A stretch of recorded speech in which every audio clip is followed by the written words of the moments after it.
Good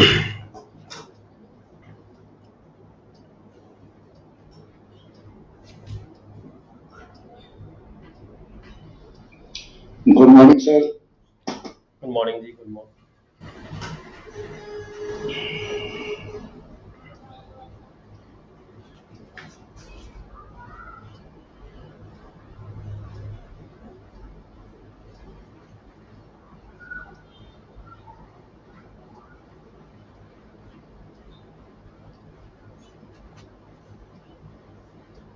हाँ जी, good morning everybody.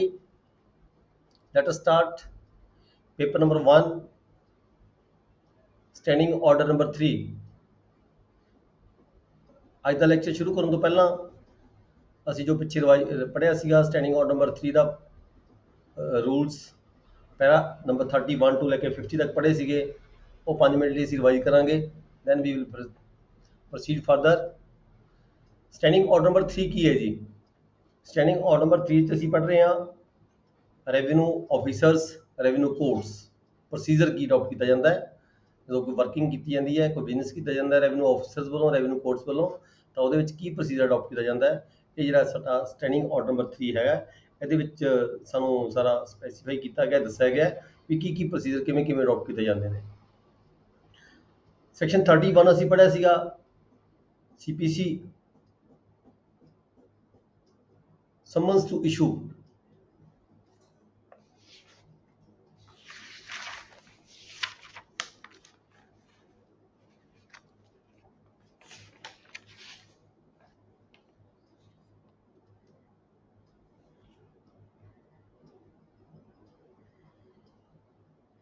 ਜਿਵੇਂ ਕਿ CPC ਦੇ ਸੈਕਸ਼ਨ 29 ਦੇ ਵਿੱਚ ਦੱਸਿਆ ਗਿਆ ਵੀ ਜਿਹੜੀ ਸਮਨਿੰਗ ਹੁੰਦੀ ਹੈ ਉਹ ਕਿਵੇਂ ਹੁੰਦੀ ਹੈ। ਇਸੇ ਤਰੀਕੇ ਨਾਲ ਸਾਡੇ ਲੈਂਡ ਰੈਵਨਿਊ ਐਕਟ ਦੇ ਵਿੱਚ ਦਰਸਾਇਆ ਗਿਆ ਸੈਕਸ਼ਨ 20 ਦੇ ਵਿੱਚ ਜਿਹੜੀ ਸਮਨਿੰਗ ਦਾ ਪ੍ਰੋਸੈਸ ਕੀ ਅਡਾਪਟ ਕੀਤਾ ਜਾਂਦਾ ਹੈ, ਵੱਖ-ਵੱਖ ਤਰੀਕੇ ਹੈਗੇ ਸਮਨਿੰਗ ਕਰਨ ਦੇ।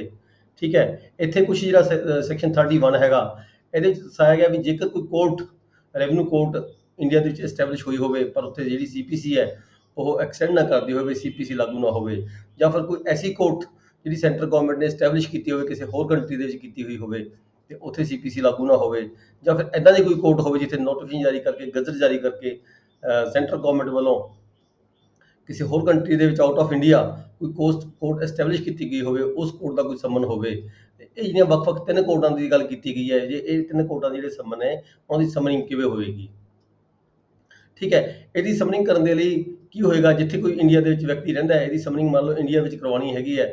ਇੰਡੀਆ ਜਿੱਥੇ ਵੀ ਜਿਸ ਖੇਤਰ ਦੇ ਵਿੱਚ, ਜਿਸ ਡਿਸਟ੍ਰਿਕਟ ਦੇ ਵਿੱਚ, ਜਿਸ ਕੋਰਟ ਦੇ ਅਧਿਕਾਰ ਖੇਤਰ ਦੇ ਵਿੱਚ ਜਿੱਥੇ CPC ਲਾਗੂ ਹੁੰਦੀ ਹੈ, ਉਸ ਕੋਰਟ ਦੇ ਵਿੱਚ ਇਹ ਜਿਹੜਾ ਸਮਨ ਹੈਗਾ ਉਹਨਾਂ ਕੋਰਟਾਂ ਕੰਸਰਨ ਕੋਰਟਾਂ ਤਿੰਨੇ ਜਿਵੇਂ ਮੈਂ ਗੱਲ ਕੀਤੀ ਹੈ, ਤਿੰਨੇ ਕੋਰਟਾਂ ਵੱਲੋਂ ਜਿਹੜੀ ਵੀ ਕੋਈ ਕੋਰਟ ਡੀਲ ਕਰਦੀ ਹੈ ਉਹ ਜਿਹੜਾ ਸਮਨ ਹੈ ਕੰਸਰਨ ਏਰੀਆ ਦੀ ਉਸ ਕੋਰਟ ਵਿੱਚ ਭੇਜਿਆ ਜਾਵੇਗਾ ਜਿੱਥੇ CPC ਲਾਗੂ ਹੁੰਦਾ, ਜਿਸ ਦੇ ਅਧਿਕਾਰ ਖੇਤਰ ਦੇ ਵਿੱਚ ਉਹ ਵਿਅਕਤੀ ਜਿਸ ਨੂੰ ਸਮਨਿੰਗ ਕਰਵਾਉਣਾ ਹੈ ਉਹ ਰਹਿੰਦਾ ਹੋਵੇ, ਤਾਂ ਉਸ ਕੋਰਟ ਵੱਲੋਂ ਜਿਹੜਾ ਇਹ ਸਮਨ ਹੈ, ਜਿਵੇਂ ਕਿ ਉਹ ਸਮਨ ਆਪ ਜਾਰੀ ਕਰਦੀ ਹੈ, ਉਸੇ ਤਰੀਕੇ ਨਾਲ ਜਿਹੜੀ ਉਹਦੀ ਸਮਨਿੰਗ ਏਜੰਸੀ ਹੈਗੀ ਹੈ ਉਹ ਏਜੰਸੀ ਦੇ ਰਾਹੀਂ ਨੋਟ ਕਰਵਾ ਕੇ ਕੰਸਰਨਡ ਪਾਰਟੀ ਨੂੰ ਜਿਹੜਾ ਹੈਗੀ ਜਿਹਨੂੰ ਸਮਨ ਭੇਜਿਆ ਜਾਣਾ ਹੈ ਉਹਨੂੰ ਨੋਟ ਕਰਵਾ ਕੇ ਜੋ ਵੀ ਲਿਖਾ ਪੜ੍ਹੀ ਹੈਗੀ ਹੈ, ਜੋ ਵੀ ਰਿਕਾਰਡ ਤੇ ਗੱਲ ਆਈ ਹੈਗੀ ਹੈ, ਸਮਨਿੰਗ ਕਿਹਨੂੰ ਹੋਈ ਹੈ, ਪਰਿਵਾਰ ਪਰਸਨਲੀ ਹੋਈ ਹੈ, ਕਿਸੇ ਅਡਲਟ ਮੈਂਬਰ ਨੂੰ, ਫੈਮਿਲੀ ਨੂੰ ਹੋਈ ਹੈ, ਜਾਂ ਚਸ਼ਪਾ ਕੀਤੀ ਗਈ ਹੈ, ਜਿਸ ਤਰ੍ਹਾਂ ਵੀ ਕੋਈ ਪ੍ਰੋਸੈਸ ਅਡਾਪਟ ਕੀਤਾ ਗਿਆ ਹੈਗਾ ਅੰਡਰ ਰੂਲਸ, ਉਹ ਸਾਰਾ process with the orders of the court ਉਹ ਕੰਸਰਨਡ ਕੋਰਟ ਨੂੰ ਭੇਜਿਆ ਜਾਏਗਾ ਜਿਸ ਵੱਲੋਂ ਇਹ ਜਿਹੜਾ ਸੰਮਨ ਸੀਗਾ ਆਇਆ ਹੋਵੇ। ਦੈਨ ਜਿਹੜਾ ਹੈਗਾ ਰੂਲ 32 ਹੈਗਾ ਇੰਟਰੋਗੇਟਰੀਜ਼।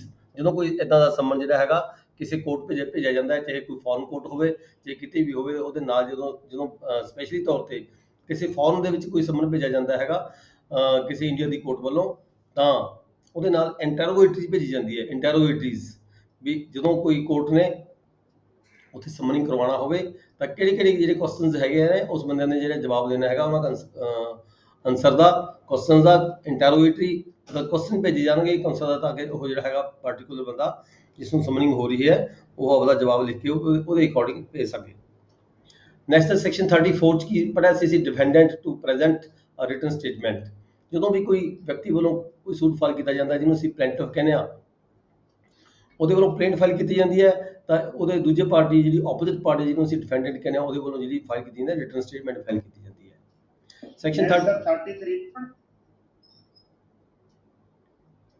33 33 ਚਾਹੇ ਇੰਡੀਅਨ ਆਫੀਸਰ, ਜਿੱਥੇ ਕੋਈ ਪੁਲਿਸ ਆਫੀਸਰ, ਸੌਰੀ, ਜਿੱਥੇ ਕੋਈ ਮਿਲਟਰੀ ਦਾ ਕੋਈ ਆਫੀਸਰ ਹੋਵੇ, ਠੀਕ ਹੈ, ਕੋਈ ਸੋਲਜਰ ਹੋਵੇ, ਕੋਈ ਮਿਲਟਰੀ ਆਫੀਸਰ ਹੋਵੇ, ਉਹਦਾ ਕੋਈ ਕੇਸ ਚੱਲਦਾ ਹੋਵੇ ਰੈਵਨਿਊ ਕੋਰਟ ਦੇ ਵਿੱਚ, ਚਾਹੇ ਕੋਈ ਪਾਰਟੀਸ਼ਨ ਦਾ ਹੋਵੇ, ਚਾਹੇ ਗਰਦੋਰੀ ਦਾ ਹੋਵੇ, ਚਾਹੇ ਕੋਈ ਨੰਬਰਦਾਰੀ ਦਾ ਹੋਵੇ, ਇਹਦੇ ਸਪੈਸ਼ਲ ਕਿਹਾ ਗਿਆ 33 ਸੈਕਸ਼ਨ ਦੇ ਵਿੱਚ, ਉਸ ਨੂੰ ਮਤਲਬ ਬਹੁਤ ਧਿਆਨ ਦੇ ਕੇ ਜਿਹੜਾ ਰੈਵਨਿਊ ਆਫੀਸਰ ਹੁੰਦਾ, ਰੈਵਨਿਊ ਕੋਰਟ ਹੁੰਦੀ ਹੈ, ਉਹਦੇ ਤੇ ਸਪੈਸ਼ਲ ਧਿਆਨ ਦੇ ਕੇ, ਤਾਂ ਕਿ ਉਹ ਡਿਲੇ ਨਾ ਹੋਵੇ, ਤਾਂ ਕਿ ਜਿਹੜਾ ਕੋਈ ਫੌਜੀ ਆਫੀਸਰਸ, ਮਿਲਟਰੀ ਆਫੀਸਰ ਆਪਣੀ ਡਿਊਟੀ ਤੇ ਛੁੱਟੀ ਲੈ ਕੇ ਆਇਆ ਹੈਗਾ, ਉਸ ਪੀਰੀਅਡ ਦੇ ਵਿੱਚ ਆਪਣਾ ਕੰਮ ਨਿਬੇੜ ਕੇ ਵਾਪਸ ਡਿਊਟੀ ਜੁਆਇਨ ਕਰ ਸਕੇ, ਉਹਦੀ ਜਿਹੜੀ ਦਿਮਾਗ ਦੀ ਟੈਨਸ਼ਨ ਹੈ ਉਹ ਖਤਮ ਹੋਵੇ। ਇਸ ਕਰਕੇ ਸਪੈਸ਼ਲ ਜਿਹੜੀ ਹੈਗੀ ਇੰਟੈਂਸ਼ਨ ਦਿੱਤੀ ਜਾਂਦੀ ਹੈ ਰੈਵਨਿਊ ਆਫੀਸਰ ਵੱਲੋਂ ਇਦਾਂ ਦੇ ਕੇਸਾਂ ਦੇ, ਜਿੱਥੇ ਕੋਈ ਜਿਹੜਾ ਹੈਗਾ ਮਿਲਟਰੀ ਆਫੀਸਰ ਹੋਵੇ, ਸਿਵਲ ਆਫੀਸਰ ਹੋਵੇ, ਨੇਵੀ ਦਾ ਕੋਈ ਇੰਪਲਾਈ ਹੋਵੇ, ਚਾਹੇ 에ਅਰ ਫੋਰਸ ਦਾ ਹੋਵੇ, ਇਹਨਾਂ ਦੇ ਕੇਸਾਂ ਦੇ ਵਿੱਚ ਸਪੈਸ਼ਲ ਧਿਆਨ ਦੇ ਕੇ, ਮਤਲਬ ਕਿ ਬਿਲਾ ਵਜ੍ਹਾ ਦੀਆਂ ਜਿਹੜੀਆਂ ਅਡਜਰਨਮੈਂਟਸ ਹੁੰਦੀਆਂ ਨੇ ਉਹ ਨਹੀਂ ਹੋਣੀ ਚਾਹੀਦੀਆਂ, ਲੰਮੀਆਂ ਪੇਸ਼ੀਆਂ ਨਹੀਂ ਪਾਉਣੀਆਂ ਚਾਹੀਦੀਆਂ, ਤੇ ਕੇਸ ਦਾ ਜਿਹੜਾ ਨਿਪਟਾਰਾ ਜਲਦੀ ਤੋਂ ਜਲਦੀ ਕੀਤਾ ਜਾਣਾ ਚਾਹੀਦਾ ਹੁੰਦਾ ਹੈ। ਸੈਕਸ਼ਨ 35 ਚ ਆਇਆ ਸੀਗਾ ਜੀ, return statement company documents relied upon. ਜਿਹੜੇ ਵੀ ਕੋਈ ਡਾਕੂਮੈਂਟ, ਜਦੋਂ ਕੋਈ ਰਿਟਰਨ ਸਟੇਟਮੈਂਟ ਦਿੰਦਾ ਹੈ, ਜਿਹੜੀ ਵੀ ਉਹਨੇ ਡਾਕੂਮੈਂਟ ਦੀ ਕੋਈ ਐਵੀਡੈਂਸ ਦੇਣੀ ਹੈਗੀ ਹੈ, ਉਹ ਆਪਣੀ ਰਿਟਰਨ ਸਟੇਟਮੈਂਟ ਦੇ ਨਾਲ ਇੱਕ ਜਿਹੜਾ ਹੈਗਾ ਇੰਡੈਕਸ ਬਣਾ ਕੇ, ਕਿਹੜੇ ਕਿਹੜੇ ਡਾਕੂਮੈਂਟ ਨਾਲ ਲਗਾਏ ਜਾ ਰਹੇ ਨੇ, ਉਹ ਇੱਕ ਇੰਡੈਕਸ ਲਗਾਏਗਾ, ਤੇ ਉਹਨਾਂ ਦਾ ਜਿਹੜਾ ਨੰਬਰਿੰਗ ਕਰਕੇ ਆਪਣੀ ਰਿਟਰਨ ਸਟੇਟਮੈਂਟ ਦੇ ਨਾਲ ਡਾਕੂਮੈਂਟ ਜਿਹਦੇ ਅਟੈਚ ਹੈ, ਰਿਟਰਨ ਸਟੇਟਮੈਂਟ ਨਾਲ ਅਟੈਚ ਕਰਕੇ ਡਾਕੂਮੈਂਟ ਦੇਵੇਗਾ। Then Rule 36, plaintiff may also be called upon to file a written statement। ਜਦੋਂ plaintiff ਨੇ ਦਾਵਾ ਦਾਇਰ ਕੀਤਾ, ਜਿਹਨੂੰ ਅਸੀਂ plaint ਕਹਾਂਗੇ, ਦੂਜੀ ਪਾਰਟੀ ਨੇ ਰਿਟਰਨ ਸਟੇਟਮੈਂਟ ਕੀਤੀ, ਜਿਹਨੂੰ ਅਸੀਂ ਰਿਟਰਨ ਸਟੇਟਮੈਂਟ ਕਹਿੰਦੇ ਆ, ਜਵਾਬ ਦਾਵਾ ਕਹਿੰਦੇ ਆ, ਠੀਕ ਹੈ। ਫਿਰ plaintiff ਵੀ ਜਵਾਬ ਉਲ ਜਵਾਬ, ਜਿਹਨੂੰ ਕਿ ਰਿਟਰਨ ਸਟੇਟਮੈਂਟ ਹੀ ਕਿਹਾ ਜਾ ਸਕਦਾ ਹੈ, ਵੈਸੇ ਆਪਾਂ ਰੂਟੀਨ ਦੇ ਵਿੱਚ ਜਵਾਬ ਉਲ ਜਵਾਬ ਕਹਿੰਦੇ ਆ ਉਸਨੂੰ। plaintiff ਵੀ ਜੋ ਦੂਜੀ ਪਾਰਟੀ ਨੇ ਜਵਾਬ ਦਿੱਤਾ ਹੈ, ਉਹਦੇ ਜਵਾਬ ਦੇ ਵਿੱਚ ਜਵਾਬ ਉਲ ਜਵਾਬ, ਜਿਸ ਨੂੰ ਰਿਟਰਨ ਸਟੇਟਮੈਂਟ ਕਹਿੰਦੇ ਆ, ਉਹ ਵੀ plaintiff ਵੱਲੋਂ ਦਿੱਤਾ ਜਾ ਸਕਦਾ ਹੁੰਦਾ ਹੈ। Rule 36 ਸੀਗਾ, 7 ਸੀਗਾ, each defendant should as a rule file separate written statement।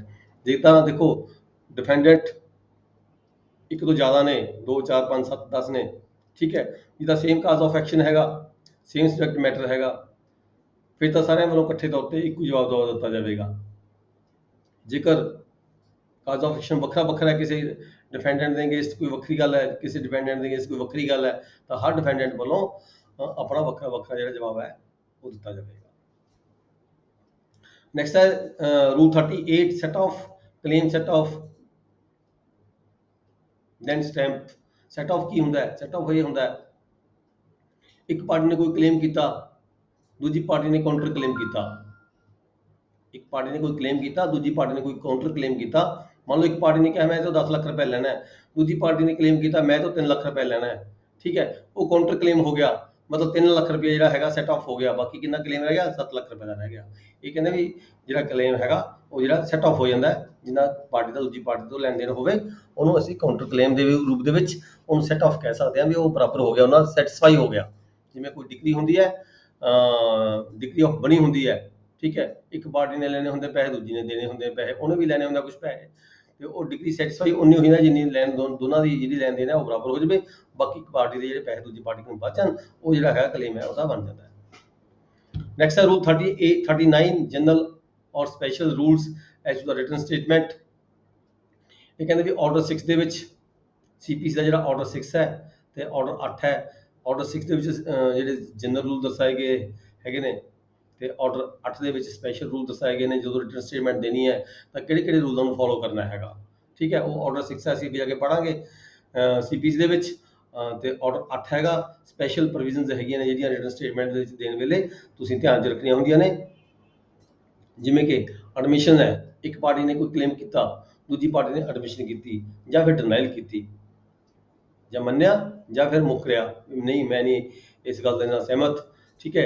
ਇਹ ਜਿਹੜਾ ਰਿਟਨ ਸਟੇਟਮੈਂਟ ਦੇ ਪਲੇਂਟ ਦੇ ਵਿੱਚ ਜੋ ਵੀ ਕੋਈ ਕਲੇਮ ਕਰਦਾ ਹੈਗਾ ਪਾਰਟੀ, ਜਾਂ ਰਿਟਨ ਸਟੇਟਮੈਂਟ ਦੇ ਜੋ ਡਿਫੈਂਡ ਕਰਦੇ ਪਾਰਟੀ, ਉਹ ਸਪੈਸੀਫਿਕ ਹੋਣਾ ਚਾਹੀਦਾ ਹੈ, ਮਤਲਬ ਕਿ ਦੋਗਲੀ ਗੱਲ ਨਹੀਂ ਹੋਣੀ ਚਾਹੀਦੀ, ਕਲੀਅਰ ਕੱਟ, ਇੱਕ ਨੇ ਮੰਗਿਆ ਦੂਜੇ ਨੇ ਮੰਨਣਾ ਜਾਂ ਨਹੀਂ ਮੰਨਣਾ, ਯੈਸ ਔਰ ਨੋ, ਠੀਕ ਹੈ ਜੀ। ਜੇ ਕੋਈ ਘਾਟਾ ਵਾਧਾ ਹੈ ਤਾਂ ਉਹ ਸਪੈਸੀਫਾਈ ਕਰੇਗਾ ਵੀ ਨਹੀਂ ਇੰਨੇ ਪੈਸੇ ਨਹੀਂ ਦੇਣੇ, ਮੈਂ ਇੰਨੇ ਪੈਸੇ ਦੇਣੇ ਹੈਗੇ ਆ, ਠੀਕ ਹੈ।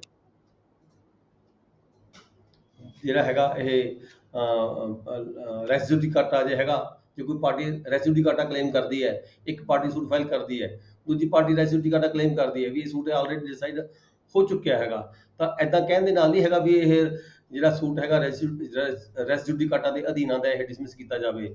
ਪਰ ਜੇ ਰੈਸ ਜੁਡੀਕਾਟਾ ਦੇ ਅਧੀਨ ਆਉਂਦਾ ਹੈ ਤਾਂ ਕੋਰਟ ਨੂੰ ਪਾਰਟੀ ਜਿਹੜੀ ਆਬਜੈਕਸ਼ਨ ਕਰਦੀ ਹੈ ਦੱਸਣਾ ਪਏਗਾ ਵੀ ਆਹ ਸੂਟ ਹੈ, ਆਹ ਪਾਰਟੀਕੂਲਰ ਸੂਟ ਹੈ, ਇਸ ਕੋਰਟ ਦੇ ਵਿੱਚ ਫੈਸਲਾ ਹੋਇਆ, ਆਹ ਪਾਰਟੀਆਂ ਸੀਗੀਆਂ, ਇਸ ਸਬਜੈਕਟ ਮੈਟਰ ਨੂੰ ਲੈ ਕੇ ਆਲਰੇਡੀ ਡਿਸਾਈਡ ਹੋ ਚੁੱਕਿਆ ਹੈਗਾ। ਠੀਕ ਹੈ, ਐਦਾਂ ਦਾ ਕਲੀਅਰ ਕੱਟ ਡਿਫੈਂਸ ਹੋਣਾ ਚਾਹੀਦਾ ਹੈ। ਜਵਾਨੀ ਕਲਾਮੀ ਗੋਲਮੋਲ ਦੀ ਗੱਲ ਨਹੀਂ ਹੋਣੀ ਚਾਹੀਦੀ ਵੀ ਰੈਸ ਜੁਡੀਕਾਟਾ ਜੀ ਇਹਦੇ ਤੇ ਰੈਸ ਜੁਡੀਕਾਟਾ ਅਪਲਾਈ ਹੁੰਦਾ, ਇਹ ਸੂਟ ਨੂੰ ਡਿਸਮਿਸ ਕੀਤਾ ਜਾਵੇ, ਇੰਨਾ ਕਹਿਣ ਨਾਲ ਨਹੀਂ ਸਰਦਾ। ਠੀਕ ਹੈ, ਇੱਥੇ ਇਹ ਜਿਹੜਾ ਸੈਕਸ਼ਨ ਹੈਗਾ 39 ਇਹਦੇ ਵਿੱਚ ਇਹੀ ਦੱਸਿਆ ਗਿਆ ਵੀ ਜੇ ਕੋਈ ਕਲੇਮ ਕਰਦਾ ਹੈ ਜਾਂ ਕੋਈ ਆਬਜੈਕਸ਼ਨ ਕਰਦਾ ਹੈ ਤਾਂ ਜਿਹੜਾ ਕਲੇਮ ਹੈ ਉਹ ਵੀ ਸਪਸ਼ਟ ਹੋਣਾ ਚਾਹੀਦਾ ਹੈ, ਸੈਲਫ ਸਪੀਕਿੰਗ ਹੋਣਾ ਚਾਹੀਦਾ ਹੈ। ਜੇ ਕੋਈ ਆਬਜੈਕਸ਼ਨ ਕਰਦਾ ਹੈ, ਆਬਜੈਕਸ਼ਨ ਵੀ ਸੈਲਫ ਸਪੀਕਿੰਗ ਹੋਣਾ ਚਾਹੀਦਾ ਹੈ ਔਰ ਵਿਦ ਪ੍ਰੂਫ ਹੋਣਾ ਚਾਹੀਦਾ ਹੈ, ਵਿਦਆਊਟ ਪ੍ਰੂਫ ਨਹੀਂ ਮੰਨਿਆ ਜਾਏਗਾ। ਨੈਕਸਟ ਹੈ section F, settlement of the issues. ਹੁਣ ਦੇਖੋ, ਜਦੋਂ ਕੋਈ ਇੱਕ ਪਾਰਟੀ ਨੇ ਕੰਪਲੇਂਟ ਫਾਈਲ ਕੀਤੀ, ਦੂਜੀ ਪਾਰਟੀ ਨੇ ਉਹਦੀ ਰਿਟਨ ਸਟੇਟਮੈਂਟ ਦਿੱਤੀ, ਫਿਰ ਪਹਿਲੀ ਪਾਰਟੀ ਨੇ ਉਸਦਾ ਜਵਾਬ ਦਿੱਤਾ। ਠੀਕ ਹੈ, ਉਸ ਤੋਂ ਬਾਅਦ ਕੀ ਹੋਏਗਾ? ਉਸ ਤੋਂ ਬਾਅਦ ਜਦੋਂ ਸਾਰਾ ਕੇਸ ਹੈ ਪੜ੍ਹਿਆ ਜਾਏਗਾ, ਕੰਪਲੇਂਟ ਪੜ੍ਹੀ ਜਾਏਗੀ, ਰਿਟਨ ਸਟੇਟਮੈਂਟ ਪੜ੍ਹੀ ਜਾਏਗੀ, ਜਵਾਬ ਜਿਹਨੂੰ ਫਿਰ ਆਪਾਂ ਰਿਟਨ ਸਟੇਟਮੈਂਟ ਆਫ ਦਾ ਪਲੈਂਟਿਫ ਕਹਿ ਦਿੰਦੇ ਆ, ਉਹ ਪੜ੍ਹੀ ਜਾਏਗੀ। ਫਿਰ ਦੇਖਿਆ ਜਾਏਗਾ ਵੀ ਅਸਲ 'ਚ ਕੇਸ ਦੇ ਵਿੱਚ ਹੈ ਕੀ ਹੈ, ਪਾਰਟੀ ਕੀ ਚਾਹੁੰਦੀ ਹੈ, ਦੂਜੀ ਪਾਰਟੀ ਕੀ ਨਹੀਂ ਚਾਹੁੰਦੀ। ਠੀਕ ਹੈ, ਉਸ ਗੱਲ ਨੂੰ ਸਬੂਤ ਕਰਨ ਦੇ ਲਈ, ਸਾਬਤ ਕਰਨ ਦੇ ਲਈ ਵੀ ਇਹ ਗੱਲ ਕਿਵੇਂ ਸਾਬਤ ਹੋ ਸਕਦੀ ਹੈ, ਇਸ ਗੱਲ ਨੂੰ ਸਾਬਤ ਕਰਨ ਦੀ ਖਾਤਰ ਤੁਹਾਡੇ ਕੋਲ ਦੇਖੋ ਰੋਜ਼ ਹੀ ਜੱਜਮੈਂਟਸ ਆਉਂਦੀਆਂ ਨੇ, ਤੁਸੀਂ ਪੜ੍ਹਦੇ ਵੀ ਹੋ, ਇਸ਼ੂ ਵੀ ਦੇਖਦੇ ਹੋ ਕਿ ਕਿਹੜੇ ਇਸ਼ੂ ਫਰੇਮ ਕੀਤੇ ਜਾਂਦੇ ਨੇ। ਮਤਲਬ ਕਿਸੇ ਫੈਕਟ ਨੂੰ ਪ੍ਰੂਵ ਕਰਨ ਦੀ ਖਾਤਰ ਜਿਹੜੇ ਹੈਗੇ ਇਸ਼ੂ ਫਰੇਮ ਕੀਤੇ ਜਾਂਦੇ ਨੇ। ਇਸ਼ੂ ਕਿੰਨੇ ਹੋ ਸਕਦੇ ਨੇ? 5, 4, 6, ਜੋ ਵੀ ਹੈ ਕੋਰਟ ਦੀ ਡਿਸਕਸ਼ਨ ਪਾਵਰ ਹੈਗੀ ਹੈ with the help of the parties. ਜਿਹੜੀ ਕੋਰਟ ਹੈਗੀ ਹੈ with the help of the party issue frame ਕਰਦੀ ਹੈ। ਜਦੋਂ ਇਸ਼ੂ ਫਰੇਮ ਹੁੰਦੇ ਨੇ ਫਿਰ ਉਹਨਾਂ ਇਸ਼ੂਆਂ ਤੇ ਆਰਗੂਮੈਂਟਸ ਹੁੰਦੀ ਹੈ, ਉਹਨਾਂ ਦੀ ਜਿਹੜੀ ਆਪਣੀ ਹੈਗੀ ਹੈ ਡਾਕੂਮੈਂਟਰੀ ਐਵੀਡੈਂਸ ਹੈ ਉਹ ਲਈ ਜਾਂਦੀ ਹੈ, ਓਰਲ ਐਵੀਡੈਂਸ ਹੈ ਉਹ ਲਈ ਜਾਂਦੀ ਹੈ। ਠੀਕ ਹੈ ਜੀ, ਇਸ਼ੂ ਫਰੇਮ ਹੁੰਦੇ ਆ, ਇਸ਼ੂ ਫਰੇਮਾਂ ਦੇ ਆਧਾਰ ਤੇ ਪਾਰਟੀ ਜਿਹੜੇ ਕੇਸ ਹੈਗੇ ਨੇ ਉਹ ਜਿਹੜੇ ਸੈਟਲ ਕੀਤੇ ਜਾਂਦੇ ਨੇ। Necessity of framing the correct issue, ਸਭ ਤੋਂ ਵੱਡੀ ਗੱਲ ਹੈਗੀ ਹੈ ਵੀ ਜਿਹੜਾ ਬਹੁਤ ਵੱਡੀ ਜ਼ਰੂਰਤ ਹੁੰਦੀ ਹੈ ਵੀ ਜਿਹੜੇ ਕਰੈਕਟ ਇਸ਼ੂ ਫਰੇਮ ਹੋਣ। ਜੇ ਇਸ਼ੂ ਹੀ ਗਲਤ ਫਰੇਮ ਹੋ ਗਿਆ ਤਾਂ ਜਿਹੜਾ ਕੇਸ ਹੈ ਫਿਰ ਉਹ ਦੇਖੋ ਸਹੀ ਡਿਸਾਈਡ ਨਹੀਂ ਹੋ ਪਾਏਗਾ। ਠੀਕ ਹੈ, frame issue hearing of the evidence and decision. ਪਹਿਲਾਂ ਇਸ਼ੂ ਫਰੇਮ ਹੋਣਗੇ, ਟ੍ਰਾਇਲ ਕਿਵੇਂ ਚੱਲੇਗਾ? ਪਹਿਲਾਂ ਇਸ਼ੂ ਫਰੇਮ ਹੋਣਗੇ, ਫਿਰ ਇਹਨਾਂ ਇਸ਼ੂ ਦੇ ਉੱਪਰ ਜਿਹੜੀ ਐਵੀਡੈਂਸ ਹੈ ਉਹ ਸੁਣੀ ਜਾਏਗੀ, ਚਾਹੇ ਉਹ ਡਾਕੂਮੈਂਟਰੀ ਹੋਵੇ, ਚਾਹੇ ਉਹ ਓਰਲ ਹੋਵੇ, ਫਿਰ ਉਹਦਾ ਹੈਗਾ ਡਿਸੀਜਨ ਹੋਏਗਾ। ਸਟੱਡੀ ਪਲੇਂਟ ਇਹ ਕਿਵੇਂ ਹੋ ਸਕਦਾ ਹੈ? ਇਹਦੇ ਵਿੱਚ ਸੈਕਸ਼ਨ 'ਚ ਸਪੈਸ਼ਲੀ ਦੱਸਿਆ ਗਿਆ ਵੀ ਇਹ ਤੁਸੀਂ ਇਸ਼ੂ ਫਰੇਮ ਜਿਹੜੇ ਪ੍ਰੋਪਰ ਇਸ਼ੂ ਫਰੇਮ ਨੇ, ਸਹੀ ਇਸ਼ੂ ਫਰੇਮ ਹੈ, ਤੁਸੀਂ ਕਿਵੇਂ ਕਰ ਸਕਦੇ ਹੋ? ਇੱਕ ਕੋਰਟ ਆਪਦਾ ਜਿਹੜਾ ਸਮਾਂ ਹੈਗਾ ਜਾਂ ਤਾਂ ਫਿਰ ਉਹ 5-5, 6-6 ਮਹੀਨੇ ਸਾਲ ਖਰਾਬ ਕਰ ਦੇਵੇ, ਜਾਂ ਫਿਰ ਉਸ ਨੂੰ 2-3 ਘੰਟਿਆਂ ਦੇ ਵਿੱਚ ਅੱਛੇ ਤਰੀਕੇ ਨਾਲ ਪਲੇਂਟ ਪੜ੍ਹ ਲਵੇ, ਫਿਰ ਰਿਟਨ ਸਟੇਟਮੈਂਟ ਪੜ੍ਹ ਲਵੇ, ਫਿਰ ਜਵਾਬ ਪੜ੍ਹ ਲਵੇ। ਠੀਕ ਹੈ, ਜਦੋਂ ਤੱਕ ਇਹ ਜੀ ਕੋਰਟ ਹੈਗੀ ਹੈ ਇਹ ਚੀਜ਼ਾਂ ਪੜ੍ਹ ਨਹੀਂ ਲੈਂਦੀ ਤਾਂ ਉਦੋਂ ਤੱਕ ਕੋਰਟ ਡਿਸਾਈਡ ਨਹੀਂ ਕਰ ਪਾਉਂਦੀ ਵੀ ਇਸ ਕੇਸ ਦੇ ਵਿੱਚ ਕਿਹੜੇ ਇਸ਼ੂ ਫਰੇਮ ਕੀਤੇ ਜਾਣੇ ਬਣਦੇ ਹੈ। ਤੇ ਨਾਲ ਹੀ ਇੱਥੇ ਕਿਹਾ ਹੈਗਾ ਵੀ ਤੁਸੀਂ ਜਿਹੜੀ ਕੋਰਟ ਹੈ, ਕੋਰਟ ਨੂੰ ਇਹ ਨਹੀਂ ਚਾਹੀਦਾ ਹੈਗਾ ਵੀ ਦੂਜਿਆਂ ਐਡਵੋਕੇਟਸ ਤੇ ਓਨਲੀ ਡਿਪੈਂਡ ਨਹੀਂ ਹੋਣਾ ਚਾਹੀਦਾ। ਜਿਵੇਂ ਕਿ ਆਮ ਚੱਲਦਾ ਰਹਿੰਦਾ ਕਈ ਵਾਰੀ ਵੀ ਚਲੋ ਜੋ ਵਕੀਲ ਕਹਿਣਗੇ ਇਸ਼ੂ ਫਰੇਮ ਕਰ ਦਿੱਤੇ ਜਾਣ, ਨਹੀਂ, ਇੱਥੇ ਕੋਰਟ ਦੀ ਆਪਣੀ ਜ਼ਿੰਮੇਵਾਰੀ ਬਣ ਜਾਂਦੀ ਹੈ। ਕੋਰਟ ਨੂੰ ਸਟੱਡੀ ਕਰਕੇ ਪਲੇਂਟ, ਰਿਟਨ ਸਟੇਟਮੈਂਟ ਤੇ ਕੁਝ ਸਮਾਂ ਜਿਹੜਾ ਹੈਗਾ ਕੁਝ ਘੱਟ ਇਹਦੇ ਤੇ ਬਿਤਾ ਕੇ, ਤਾਂ ਕਿ ਫਿਰ ਉਹਦਾ ਜਿਹੜਾ ਸੂਟ ਹੈਗਾ ਉਹਦੇ ਤੇ ਲੰਮਾ ਸਮਾਂ ਬੇਕਾਰ ਨਾ ਹੋਵੇ। ਇਸ ਕਰਕੇ ਇਹਦੇ ਪ੍ਰੋਪਰ ਜਿਹੜੇ ਇਸ਼ੂ ਹੈਗੇ ਨੇ ਉਹ ਫਰੇਮ ਕਰਨੇ ਬਣਦੇ ਹੈਗੇ ਆ। ਇਸੇ ਤਰੀਕੇ ਜੇ ਕੋਈ ਰੈਵਨਿਊ ਦਾ ਜਿਹੜਾ ਹੈਗਾ ਕੋਈ ਜਿਹਦੇ ਵਿੱਚ ਰਿਕਾਰਡ ਪੇਸ਼ ਹੋਇਆ ਹੋਇਆ, ਜਮ੍ਹਾਂਬੰਦੀ ਪੇਸ਼ ਹੋਈ ਹੈ, ਗਰਦੌਰੀ ਪੇਸ਼ ਹੋਈ ਹੈ, ਠੀਕ ਹੈ, ਤਾਂ ਉਸ ਜੇ ਜਮ੍ਹਾਂਬੰਦੀ ਨੂੰ ਪ੍ਰੋਪਰ ਦੇਖਿਆ ਜਾਵੇ, ਗਰਦੌਰੀ ਨੂੰ ਪ੍ਰੋਪਰ ਦੇਖਿਆ ਜਾਵੇ, ਟੈਨੈਂਸੀ ਐਕਟ ਦਾ ਕੋਈ ਕੇਸ ਚੱਲਦਾ ਹੈਗਾ, ਬਰਡਨ ਆਫ ਪ੍ਰੂਫ ਕਿਹੜੀ ਪਾਰਟੀ ਤੇ ਲਾਈ ਕਰਦਾ ਹੈਗਾ, ਜਿਹੜਾ ਇਸ਼ੂ ਹੈ ਕੋਈ ਇਹ ਇਸ਼ੂ ਨੂੰ ਸਾਬਤ ਕਿਹੜੀ ਪਾਰਟੀ ਨੇ ਕਰਨਾ ਹੈ। ਠੀਕ ਹੈ, ਇਹ ਸਾਰਾ ਕੁਝ ਦੇਖ ਕੇ, ਜਮ੍ਹਾਂਬੰਦੀ ਦੇਖ ਕੇ, ਗਰਦੌਰੀ ਦੇਖ ਕੇ ਜਿਹੜੇ ਪ੍ਰੋਪਰ ਇਸ਼ੂ ਹੈ ਉਹ ਫਰੇਮ ਕੀਤੇ ਜਾ ਸਕਦੇ ਨੇ। ਤੇ ਨਾਲ ਦੀ ਨਾਲ ਜਦੋਂ ਕੋਈ ਇਸ਼ੂ ਫਰੇਮ ਕਰਨਾ ਹੈ ਤੇ ਨਾਲ ਇਹ ਵੀ ਕੋਰਟ ਵੱਲੋਂ ਆਰਡਰ ਕੀਤਾ ਜਾਵੇਗਾ ਵੀ ਇਸ ਇਸ਼ੂ ਨੂੰ ਸਾਬਤ ਕਰਨ ਦੀ ਜ਼ਿੰਮੇਵਾਰੀ ਕਿਹੜੀ ਪਾਰਟੀ ਦੀ ਹੈ, A ਪਾਰਟੀ ਦੀ ਹੈ ਜਾਂ B ਪਾਰਟੀ ਦੀ ਹੈ।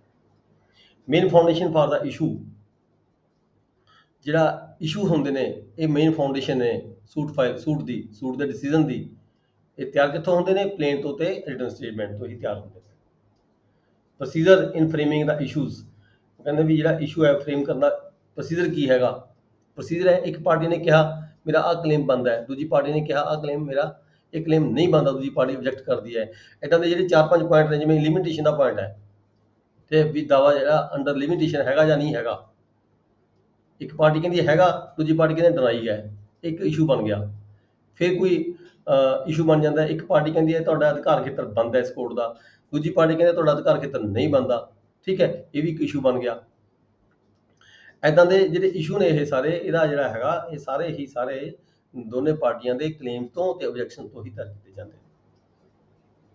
ਔਰ ਅੱਗੇ rule 43 the same order 10 rule 2 of CPC empowers the court to examine any party who is able to answer examine to defendants separately। ਇੱਥੇ ਕਿਹਾ ਗਿਆ ਵੀ ਜਿਹੜੀ ਕੋਰਟ ਹੈਗੀ ਹੈ ਇਸ਼ੂ ਫਰੇਮ ਕਰਨ ਦੀ ਖਾਤਰ, ਜਦੋਂ ਕੋਰਟ ਨੂੰ ਇਹ ਸਮਝ ਨਾ ਲੱਗੇ ਵੀ ਇਹ ਇਸ਼ੂ ਇਸ ਕੇਸ ਦੇ ਵਿੱਚ ਕਿਹੜੇ ਇਸ਼ੂ ਫਰੇਮ ਕੀਤੇ ਜਾਣ, ਜਾਂ ਪਾਰਟੀ ਕੀ ਮੰਗਦੀ ਹੈ, ਦੂਜੀ ਪਾਰਟੀ ਕੀ ਆਬਜੈਕਟ ਕਰਦੀ ਹੈ, ਇਹ ਵੀ ਸਮਝ ਨਾ ਆਵੇ, ਤਾਂ ਜਿਹੜੀ ਕੋਰਟ ਹੈਗੀ ਹੈ ਉਹ ਕਿਸੇ ਵੀ ਪਾਰਟੀ ਦੇ ਕਿਸੇ ਜਿਹੜਾ ਪਲੈਂਟਿਫ ਹੈਗਾ ਜਾਂ ਡਿਫੈਂਡੈਂਟ ਹੈਗਾ ਉਸ ਨੂੰ ਸੈਪਰੇਟ ਤੌਰ ਤੇ ਵੀ ਜਾਂ ਕੋਰਟ ਦੇ ਵਿੱਚ ਵੀ ਓਪਨਲੀ ਵੀ ਜਾਂ ਸੈਪਰੇਟ ਤੌਰ ਤੇ ਵੀ ਬੁਲਾ ਕੇ ਉਹਨੂੰ ਪੁੱਛ ਸਕਦੀ ਹੈ ਵੀ ਤੂੰ ਕੀ ਚਾਹੁੰਦਾ ਹੈ, ਤੇਰਾ ਕੀ ਮਕਸਦ ਹੈ, ਤੇਰਾ ਕਲੇਮ ਕੀ ਬਣਦਾ ਹੈਗਾ। ਦੂਜੀ ਪਾਰਟੀ ਨੂੰ ਵੀ ਪੁੱਛਿਆ ਜਾ ਸਕਦਾ ਵੀ ਤੁਸੀਂ ਕੀ ਕਹਿਣਾ ਚਾਹੁੰਦੇ ਹੋ। ਐਦਾਂ ਕੋਰਟ ਸਮਝ ਕੇ ਦੂਜੀ ਪਾਰਟੀ ਨੂੰ ਮਤਲਬ ਕਿ ਐਗਜ਼ਾਮਿਨ ਕਰਕੇ ਵੀ ਜਿਹੜੇ ਇਸ਼ੂ ਨੇ ਫਰੇਮ ਕੀਤੇ ਜਾ ਸਕਦੇ ਨੇ। ਉਸ ਵਿਅਕਤੀ ਨੂੰ ਜਾਂ ਪਾਰਟੀ ਦੇ ਵਕੀਲ ਨੂੰ ਜਾਂ ਉਸ ਵਿਅਕਤੀ ਨੂੰ ਜਿਹੜਾ ਪਲੈਂਟਿਫ ਹੈ, ਜਿਹੜਾ ਪ੍ਰੋਪਰ ਤਰੀਕੇ ਨਾਲ ਜਿਹਨੂੰ ਕੇਸ ਦੀ ਸਾਰੀ ਜਾਣਕਾਰੀ ਹੋਵੇ। ਜਿਵੇਂ ਕਿ ਆਪਾਂ ਦੇਖਦੇ ਆਪਾਂ ਨੂੰ ਕੋਈ ਵਾਰੀ ਕੋਰਟਾਂ 'ਚੋਂ ਆਰਡਰ ਓਪਨਲੀ ਸਾਡੀਆਂ ਰੈਵਨਿਊ ਕੋਰਟਾਂ ਵਿੱਚੋਂ ਆਰਡਰ ਆ ਜਾਂਦੇ ਨੇ ਕਿਸੇ ਤਰ੍ਹਾਂ ਦੇ, ਉਸ ਵਿਅਕਤੀ ਨੂੰ ਉਸ ਆਫਿਸਰ ਨੂੰ ਭੇਜੋ ਜਿਹੜਾ ਇਸ ਕੇਸ ਨੂੰ ਚੰਗੇ ਤਰੀਕੇ ਨਾਲ ਜਾਣਦਾ ਹੋਵੇ, ਠੀਕ ਹੈ। ਕੋਈ ਰੈਵਨਿਊ ਕੋਰਟ ਦੇ ਵਿੱਚ ਕੇਸ ਚੱਲਦਾ ਹੁੰਦਾ ਹੈ, ਕੋਈ ਐਫਸੀਆਰ ਦੀ ਕੋਰਟ ਕੇਸ ਚੱਲਦਾ ਹੁੰਦਾ ਹੈ, ਕੋਈ ਹਾਈ ਕੋਰਟ ਕੇਸ ਚੱਲਦਾ ਹੁੰਦਾ ਹੈ, ਠੀਕ ਹੈ। ਇੱਦਾਂ ਦੇ ਵਿਅਕਤੀ ਨੂੰ ਕੰਸਰਨ ਪਰਸਨ ਨੂੰ ਜਿਹੜਾ ਉਸ ਕੇਸ ਦੀ ਜਾਣਕਾਰੀ ਰੱਖਦਾ ਹੋਵੇ, ਜਿਹਨੇ ਸੂਟ ਫਾਈਲ ਕੀਤਾ ਹੋਵੇ, ਉਹਨੂੰ ਬੁਲਾ ਕੇ ਜਿਹੜੀ ਕੋਰਟ ਹੈਗੀ ਹੈ ਸਮਝ ਸਕਦੀ ਹੈ, ਪੁੱਛ ਸਕਦੀ ਹੈ ਵੀ ਤੁਹਾਡਾ ਕੇਸ ਅਸਲ 'ਚ ਕੀ ਹੈ, ਤੁਸੀਂ ਚਾਹੁੰਦੇ ਕੀ ਹੋ। 44 'ਚ ਕੀ ਕਿਹਾ ਹੈ, same in ਐਗਜ਼ਾਮਿਨਿੰਗ the parties or pleaders accurate statement of the party vague plea that is suit barred by the limitation, fraud, collusion etc। ਇਹ ਜਿਹੜੇ ਹੈਗੇ ਨੇ estoppel, misjoinder of the parties, no joinder of the parties, ਠੀਕ ਹੈ। ਇਹ ਸਾਰੀਆਂ ਗੱਲਾਂ ਨੂੰ ਧਿਆਨ 'ਚ ਰੱਖਿਆ ਜਾਏਗਾ ਸੂਟ ਫਰੇਮ ਕਰਨ ਤੋਂ ਪਹਿਲਾਂ। ਦੇਖੋ ਅਮੈਂਡਮੈਂਟ ਆਫ ਦਾ ਪਲੀਡਿੰਗ ਦੀ ਗੱਲ ਆ ਜਾਂਦੀ ਹੈ 45 ਸੈਕਸ਼ਨ ਦੇ ਵਿੱਚ। ਜੇ ਕਿਤੇ ਕੋਰਟ ਨੂੰ ਲੱਗਦਾ ਵੀ ਜਿਹੜੀ ਪਲੀਡਿੰਗਸ ਹੈਗੀ ਹੈ, ਪਾਰਟੀ ਨੇ ਪਲੇਨ ਫਾਈਲ ਕੀਤੀ, ਦੂਜੀ ਪਾਰਟੀ ਨੇ ਰਿਟਨ ਸਟੇਟਮੈਂਟ ਦਿੱਤੀ, ਠੀਕ ਹੈ, ਇਨ ਬਿਟਵੀਨ ਕੇਸ ਚੱਲਦੇ ਦੌਰਾਨ ਕੋਰਟ ਦੇ ਧਿਆਨ 'ਚ ਆਇਆ ਪਾਰਟੀਆਂ ਕੁਝ ਹੋਰ ਕਲੇਮ ਕਰ ਰਹੀਆਂ ਨੇ, ਦੂਜੀ ਪਾਰਟੀ ਕੁਝ ਹੋਰ ਆਬਜੈਕਸ਼ਨ ਕਰ ਰਹੀ ਹੈਗੀ ਹੈ, ਜਦੋਂ ਕਿ ਉਹਨਾਂ ਨੇ ਜਿਹੜੀ ਆਪਣੀ ਪਲੇਨ ਦੇ ਵਿੱਚ ਕਿਤੇ ਐਂਟਰੀ ਨਹੀਂ ਪਾਈ ਹੈਗੀ ਜਾਂ ਰਿਟਨ ਸਟੇਟਮੈਂਟ ਦੇ ਵਿੱਚ ਕਿਤੇ ਐਂਟਰੀ ਨਹੀਂ ਪਾਈ ਹੈਗੀ। ਕੋਰਟ ਕਹਿੰਦੀ ਹੈ ਵੀ ਤੁਸੀਂ ਜੋ ਮੰਗ ਰਹੇ ਹੋ ਤੁਸੀਂ ਲਿਖਿਆ ਤਾਂ ਹੈ ਨਹੀਂ ਆਪਣੀ ਸਟੇਟਮੈਂਟ ਦੇ ਵਿੱਚ, ਤੁਹਾਡੇ ਜਵਾਬ 'ਚ ਨਹੀਂ ਲਿਖਿਆ, ਆਪਣੀ ਪਲੇਨ 'ਚ ਨਹੀਂ ਲਿਖਿਆ ਜਾਂ ਰਿਟਨ ਸਟੇਟਮੈਂਟ 'ਚ ਨਹੀਂ ਲਿਖਿਆ ਜਿਹੜਾ ਤੁਸੀਂ ਆਬਜੈਕਸ਼ਨ ਕਰਦੇ ਹੋ, ਜਾਂ ਪਲੇਂਟਿਫ ਜਿਹੜਾ ਦਾਵਾ ਪਾ ਕੇ ਜੋ ਕਲੇਮ ਕਰਨਾ ਚਾਹੁੰਦਾ ਹੈ ਕੋਰਟ ਦੇ ਵਿੱਚ ਕਲੇਮ ਤਾਂ ਕਰ ਰਿਹਾ ਹੈ, ਆਪਦੀ ਜਿਹੜੀ ਐਵੀਡੈਂਸ ਦੇ ਰਿਹਾ ਹੈਗਾ, ਠੀਕ ਹੈ, ਰਿਟਨ ਜਾਂ ਓਰਲ, ਪਰ ਉੱਥੇ ਆਪਦੇ ਜਿਹੜੀ ਪਲੇਂਟ ਹੈ ਉਹਦੇ ਵਿੱਚ ਕਿਤੇ ਉਹਨੇ ਮੈਂਸ਼ਨ ਨਹੀਂ ਕੀਤਾ ਜਾਂ ਸਕਿਪ ਕਰ ਗਿਆ, ਜਾਂ ਰੀਜ਼ਨ ਮੇ ਵੀ ਕੋਈ ਵੀ ਹੋ ਸਕਦਾ ਹੈ। ਅਜਿਹੇ ਕੇਸਾਂ ਦੇ ਵਿੱਚ ਜਿਹੜੀ ਕੋਰਟ ਹੈਗੀ ਹੈ, ਕੋਰਟ ਆਰਡਰ ਕਰ ਸਕਦੀ ਹੈ ਵੀ ਜਿਹੜੀ ਕੋਈ ਅਮੈਂਡਮੈਂਟ ਕਰਵਾਈ ਜਾ ਸਕਦੀ ਹੈ ਪਲੇਂਟ ਦੇ ਵਿੱਚ ਵੀ ਜਾਂ ਰਿਟਨ ਸਟੇਟਮੈਂਟ ਦੇ ਵਿੱਚ ਵੀ ਅਮੈਂਡਮੈਂਟ ਕਰਵਾ ਕੇ ਔਰ ਬਾਈ ਆਰਡਰ ਕਰਵਾਈ ਜਾ ਸਕਦੀ ਹੈ। Discovery, inspection, permissions drawing issue ਇਹ ਵੀ ਛੱਡ ਦੋ। ਬਰਡਨ ਆਫ ਪ੍ਰੂਫ 48 ਹੈ burden of proof court decide ਕਰੇਗੀ ਜਦੋਂ ਵੀ ਕੋਈ ਇਸ਼ੂ ਹੈ, ਕੋਈ ਫਰੇਮ ਕੀਤੇ ਜਾਂਦੇ ਨੇ ਵੀ burden of proof lies from the party, ਕਿਹੜੀ ਪਾਰਟੀ ਦੇ ਉੱਪਰ ਬਰਡਨ ਲੱਗਦਾ ਹੈ, ਕਿਹੜੀ ਪਾਰਟੀ ਇਸ ਨੂੰ ਰਿਜੈਕਟ ਕਰਦੀ ਹੈ। ਜਿਵੇਂ ਹੁਣ ਕਿ ਜਮ੍ਹਾਂਬੰਦੀ ਦੀ ਗੱਲ ਹੀ ਕਰ ਲਈਏ, ਠੀਕ ਹੈ, ਜਮ੍ਹਾਂਬੰਦੀ ਕਿਸੇ ਪਾਰਟੀ ਨੇ ਫਾਈਲ ਕਰ ਦਿੱਤੀ, ਦੂਜੀ ਪਾਰਟੀ ਕਹਿੰਦੇ ਨਹੀਂ ਜਿਹਦਾ ਜਮ੍ਹਾਂਬੰਦੀ ਗਲਤ ਹੈ। ਦੇਖੋ ਸਭ ਤੋਂ ਪਹਿਲਾਂ ਤਾਂ ਇਹ ਹੈਗਾ ਵੀ ਜਿਹੜੀ ਜਮ੍ਹਾਂਬੰਦੀ ਹੈ ਉਸ ਨੂੰ ਕੋਰਟ ਦੇ ਵਿੱਚ ਜਸਟੀਫਾਈ ਮਤਲਬ ਕਿ ਅੰਡਰਸਟੂਡ ਹੈ ਵੀ ਉਹ ਸਹੀ ਹੈ, ਰਾਈਟ ਮੰਨਿਆ ਜਾਂਦਾ, ਠੀਕ ਮੰਨਿਆ ਜਾਂਦਾ ਹੈਗਾ। ਪਰ ਜੇ ਕੋਈ ਪਾਰਟੀ ਉਹਨੂੰ ਗਲਤ ਕਹਿੰਦੀ ਹੈ ਵੀ ਗਲਤ ਹੈ ਤਾਂ ਸਾਬਤ burden of proof lies on the party who project the objection ਜਿਹੜੀ ਕਰਦੀ ਹੈ ਵੀ ਇਹ ਪਾਰਟੀ ਜਮ੍ਹਾਂਬੰਦੀ ਗਲਤ ਹੈਗੀ ਹੈ ਤਾਂ ਉਹਦੇ ਉੱਤੇ ਬਰਡਨ ਆਫ ਪ੍ਰੂਫ ਲਾਈ ਕਰ ਜਾਂਦਾ ਹੈ, ਜਿਹੜੀ ਪਾਰਟੀ ਨੂੰ ਇਤਰਾਜ਼ ਕਰਦੀ ਹੈ ਵੀ ਇਹ ਗਲਤ ਹੈਗੀ ਹੈ, ਠੀਕ ਹੈ ਜੀ।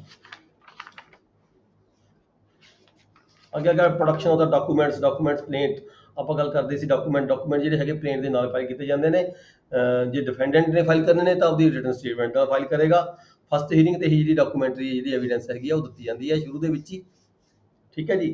ਫਿਰ ਅੱਗੇ ਆ ਜਾਂਦਾ ਰੂਲ 50 ਦੇ ਵਿੱਚ ਹੈਗਾ ਜਿਹੜੀ ਜਦੋਂ ਵੀ ਡਾਕੂਮੈਂਟ ਪੇਸ਼ ਕੀਤੇ ਜਾਂਦੇ ਨੇ, ਚਾਹੇ ਉਹ ਪਲੈਂਟਿਫ ਵੱਲੋਂ ਪੇਸ਼ ਕੀਤੇ ਜਾਂਦੇ ਨੇ, ਚਾਹੇ ਉਹ ਡਿਫੈਂਡੈਂਟ ਵੱਲੋਂ ਪੇਸ਼ ਕੀਤੇ ਜਾਂਦੇ ਨੇ, ਤਾਂ ਜਿਹੜਾ ਡਾਕੂਮੈਂਟ ਦੀ ਜਿਹੜੀ ਲਿਸਟ ਹੋਏਗੀ, ਲਿਸਟ ਦੇ ਉੱਪਰ ਇੰਡੈਕਸ ਬਣੇਗਾ, ਇੰਡੈਕਸ ਦੇ ਉੱਪਰ ਪ੍ਰੋਪਰ ਪੇਜ ਨੰਬਰ, ਡਾਕੂਮੈਂਟ ਦਾ ਨਾਮ, ਠੀਕ ਹੈ, ਸੀਰੀਅਲ ਨੰਬਰ, ਕੀ ਡਾਕੂਮੈਂਟ ਹੈਗਾ, ਉਹਦਾ ਨਾਮ ਹੈਗਾ, ਅੱਗੇ ਪੇਜ ਨੰਬਰ ਲਾ ਕੇ ਪ੍ਰੋਪਰ ਜਿਹਦੀ ਲਿਸਟ ਹੈਗੀ ਡਾਕੂਮੈਂਟ ਦੀ ਜਿਹੜੀ ਲਿਸਟ ਹੈ ਉਹ ਹੈਗੀ ਹੈ, ਉਹ ਨਾਲ ਲਗਾਈ ਜਾਏਗੀ ਆਪਣੇ ਆਪਣੇ ਪਲੈਂਟੀਫਰ ਜੋ ਵੱਲੋਂ ਜਾਂ ਡਿਫੈਂਡੈਂਟ ਵੱਲੋਂ। ਨੈਕਸਟ ਅਸੀਂ ਪੜਾਂਗੇ ਜੀ general procedure of the revenue officers ਦਾ ਵਿੱਚ ਸੈਕਸ਼ਨ ਰੂਲ 51। ਰੂਲ 51 ਕੀ ਹੈ, document should be produce at the first hearing. ਜਿਵੇਂ ਆਪਾਂ ਗੱਲ ਕਰ ਰਹੇ ਹਾਂ ਡਾਕੂਮੈਂਟ ਦੀ, ਡਾਕੂਮੈਂਟ ਜਿਹੜੇ ਹੁੰਦੇ ਨੇ ਜਦੋਂ ਵੀ ਫਸਟ ਹੀਅਰਿੰਗ 'ਚ ਕਹਿੰਦੇ ਪੇਸ਼ ਕੀਤੇ ਜਾਣੇ ਬਣਦੇ ਹੁੰਦੇ ਨੇ। ਫਸਟ ਹੀਅਰਿੰਗ ਮਤਲਬ ਜਦੋਂ ਵੀ ਅਸੀਂ ਆਪਦੀ ਰਿਟਨ ਸਟੇਟਮੈਂਟ ਦਿੰਦੇ ਹਾਂ ਜਾਂ ਜਦੋਂ ਅਸੀਂ ਪਲੇਨ ਫਾਈਲ ਕਰਦੇ ਹਾਂ, ਪਲੇਨ ਦੇ ਨਾਲ ਹੀ ਲਿਸਟ ਲੱਗ ਜਾਂਦੀ ਹੈ ਡਾਕੂਮੈਂਟਰ ਦੀ, ਠੀਕ ਹੈ। ਉਹ ਜਿਹੜਾ ਰਿਟਨ ਸਟੇਟਮੈਂਟ ਦਿੰਦਾ ਹੈ ਉਹ ਆਪਦੀ ਰਿਟਨ ਸਟੇਟਮੈਂਟ ਦੇ ਨਾਲ ਹੀ ਜਿਹੜੇ ਡਾਕੂਮੈਂਟ ਉਸਨੇ ਪੇਸ਼ ਕਰਨੇ ਹੁੰਦੇ ਨੇ ਆਪਦੀ ਰਿਟਨ ਸਟੇਟਮੈਂਟ ਦੇ ਨਾਲ ਹੀ ਉਹ ਅਟੈਚ ਕਰਕੇ ਲਿਸਟ ਲਵਾ ਕੇ ਪੇਸ਼ ਕੀਤੇ ਜਾਂਦੇ ਕੋਰਟ ਦੇ ਵਿੱਚ। Document produced at a later stage, ਵੀ ਕੀ ਡਾਕੂਮੈਂਟ ਕੋਈ ਲੇਟਰ ਸਟੇਜ ਦੇ ਉੱਪਰ ਪੇਸ਼ ਕੀਤੇ ਜਾ ਸਕਦੇ ਨੇ।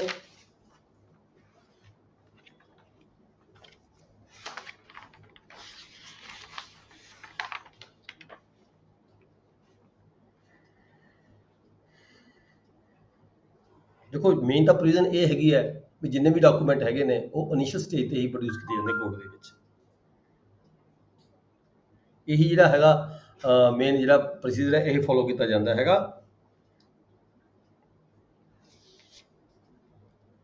ਕਿਤੇ ਇਹ ਨਹੀਂ ਮੰਨਿਆ ਜਾ ਸਕਦਾ ਜਿਵੇਂ ਹੁਣ ਇੱਕ ਪਾਰਟੀ ਕਹਿੰਦੀ ਹੈ ਜੀ ਹੁਣ ਲੱਗ ਡਾਕੂਮੈਂਟ ਉਸ ਵੇਲੇ ਮੇਰੇ ਕਿਸੇ ਏਜੰਟ ਕੋਲੇ ਸੀ, ਮੇਰੇ ਕਿਸੇ ਨੌਕਰ ਕੋਲੇ ਸੀ ਜਾਂ ਫਲਾਣਾ ਕੋਲੇ ਸੀਗੇ, ਇਹ ਗੱਲ ਨਹੀਂ ਮੰਨੀ ਜਾਂਦੀ।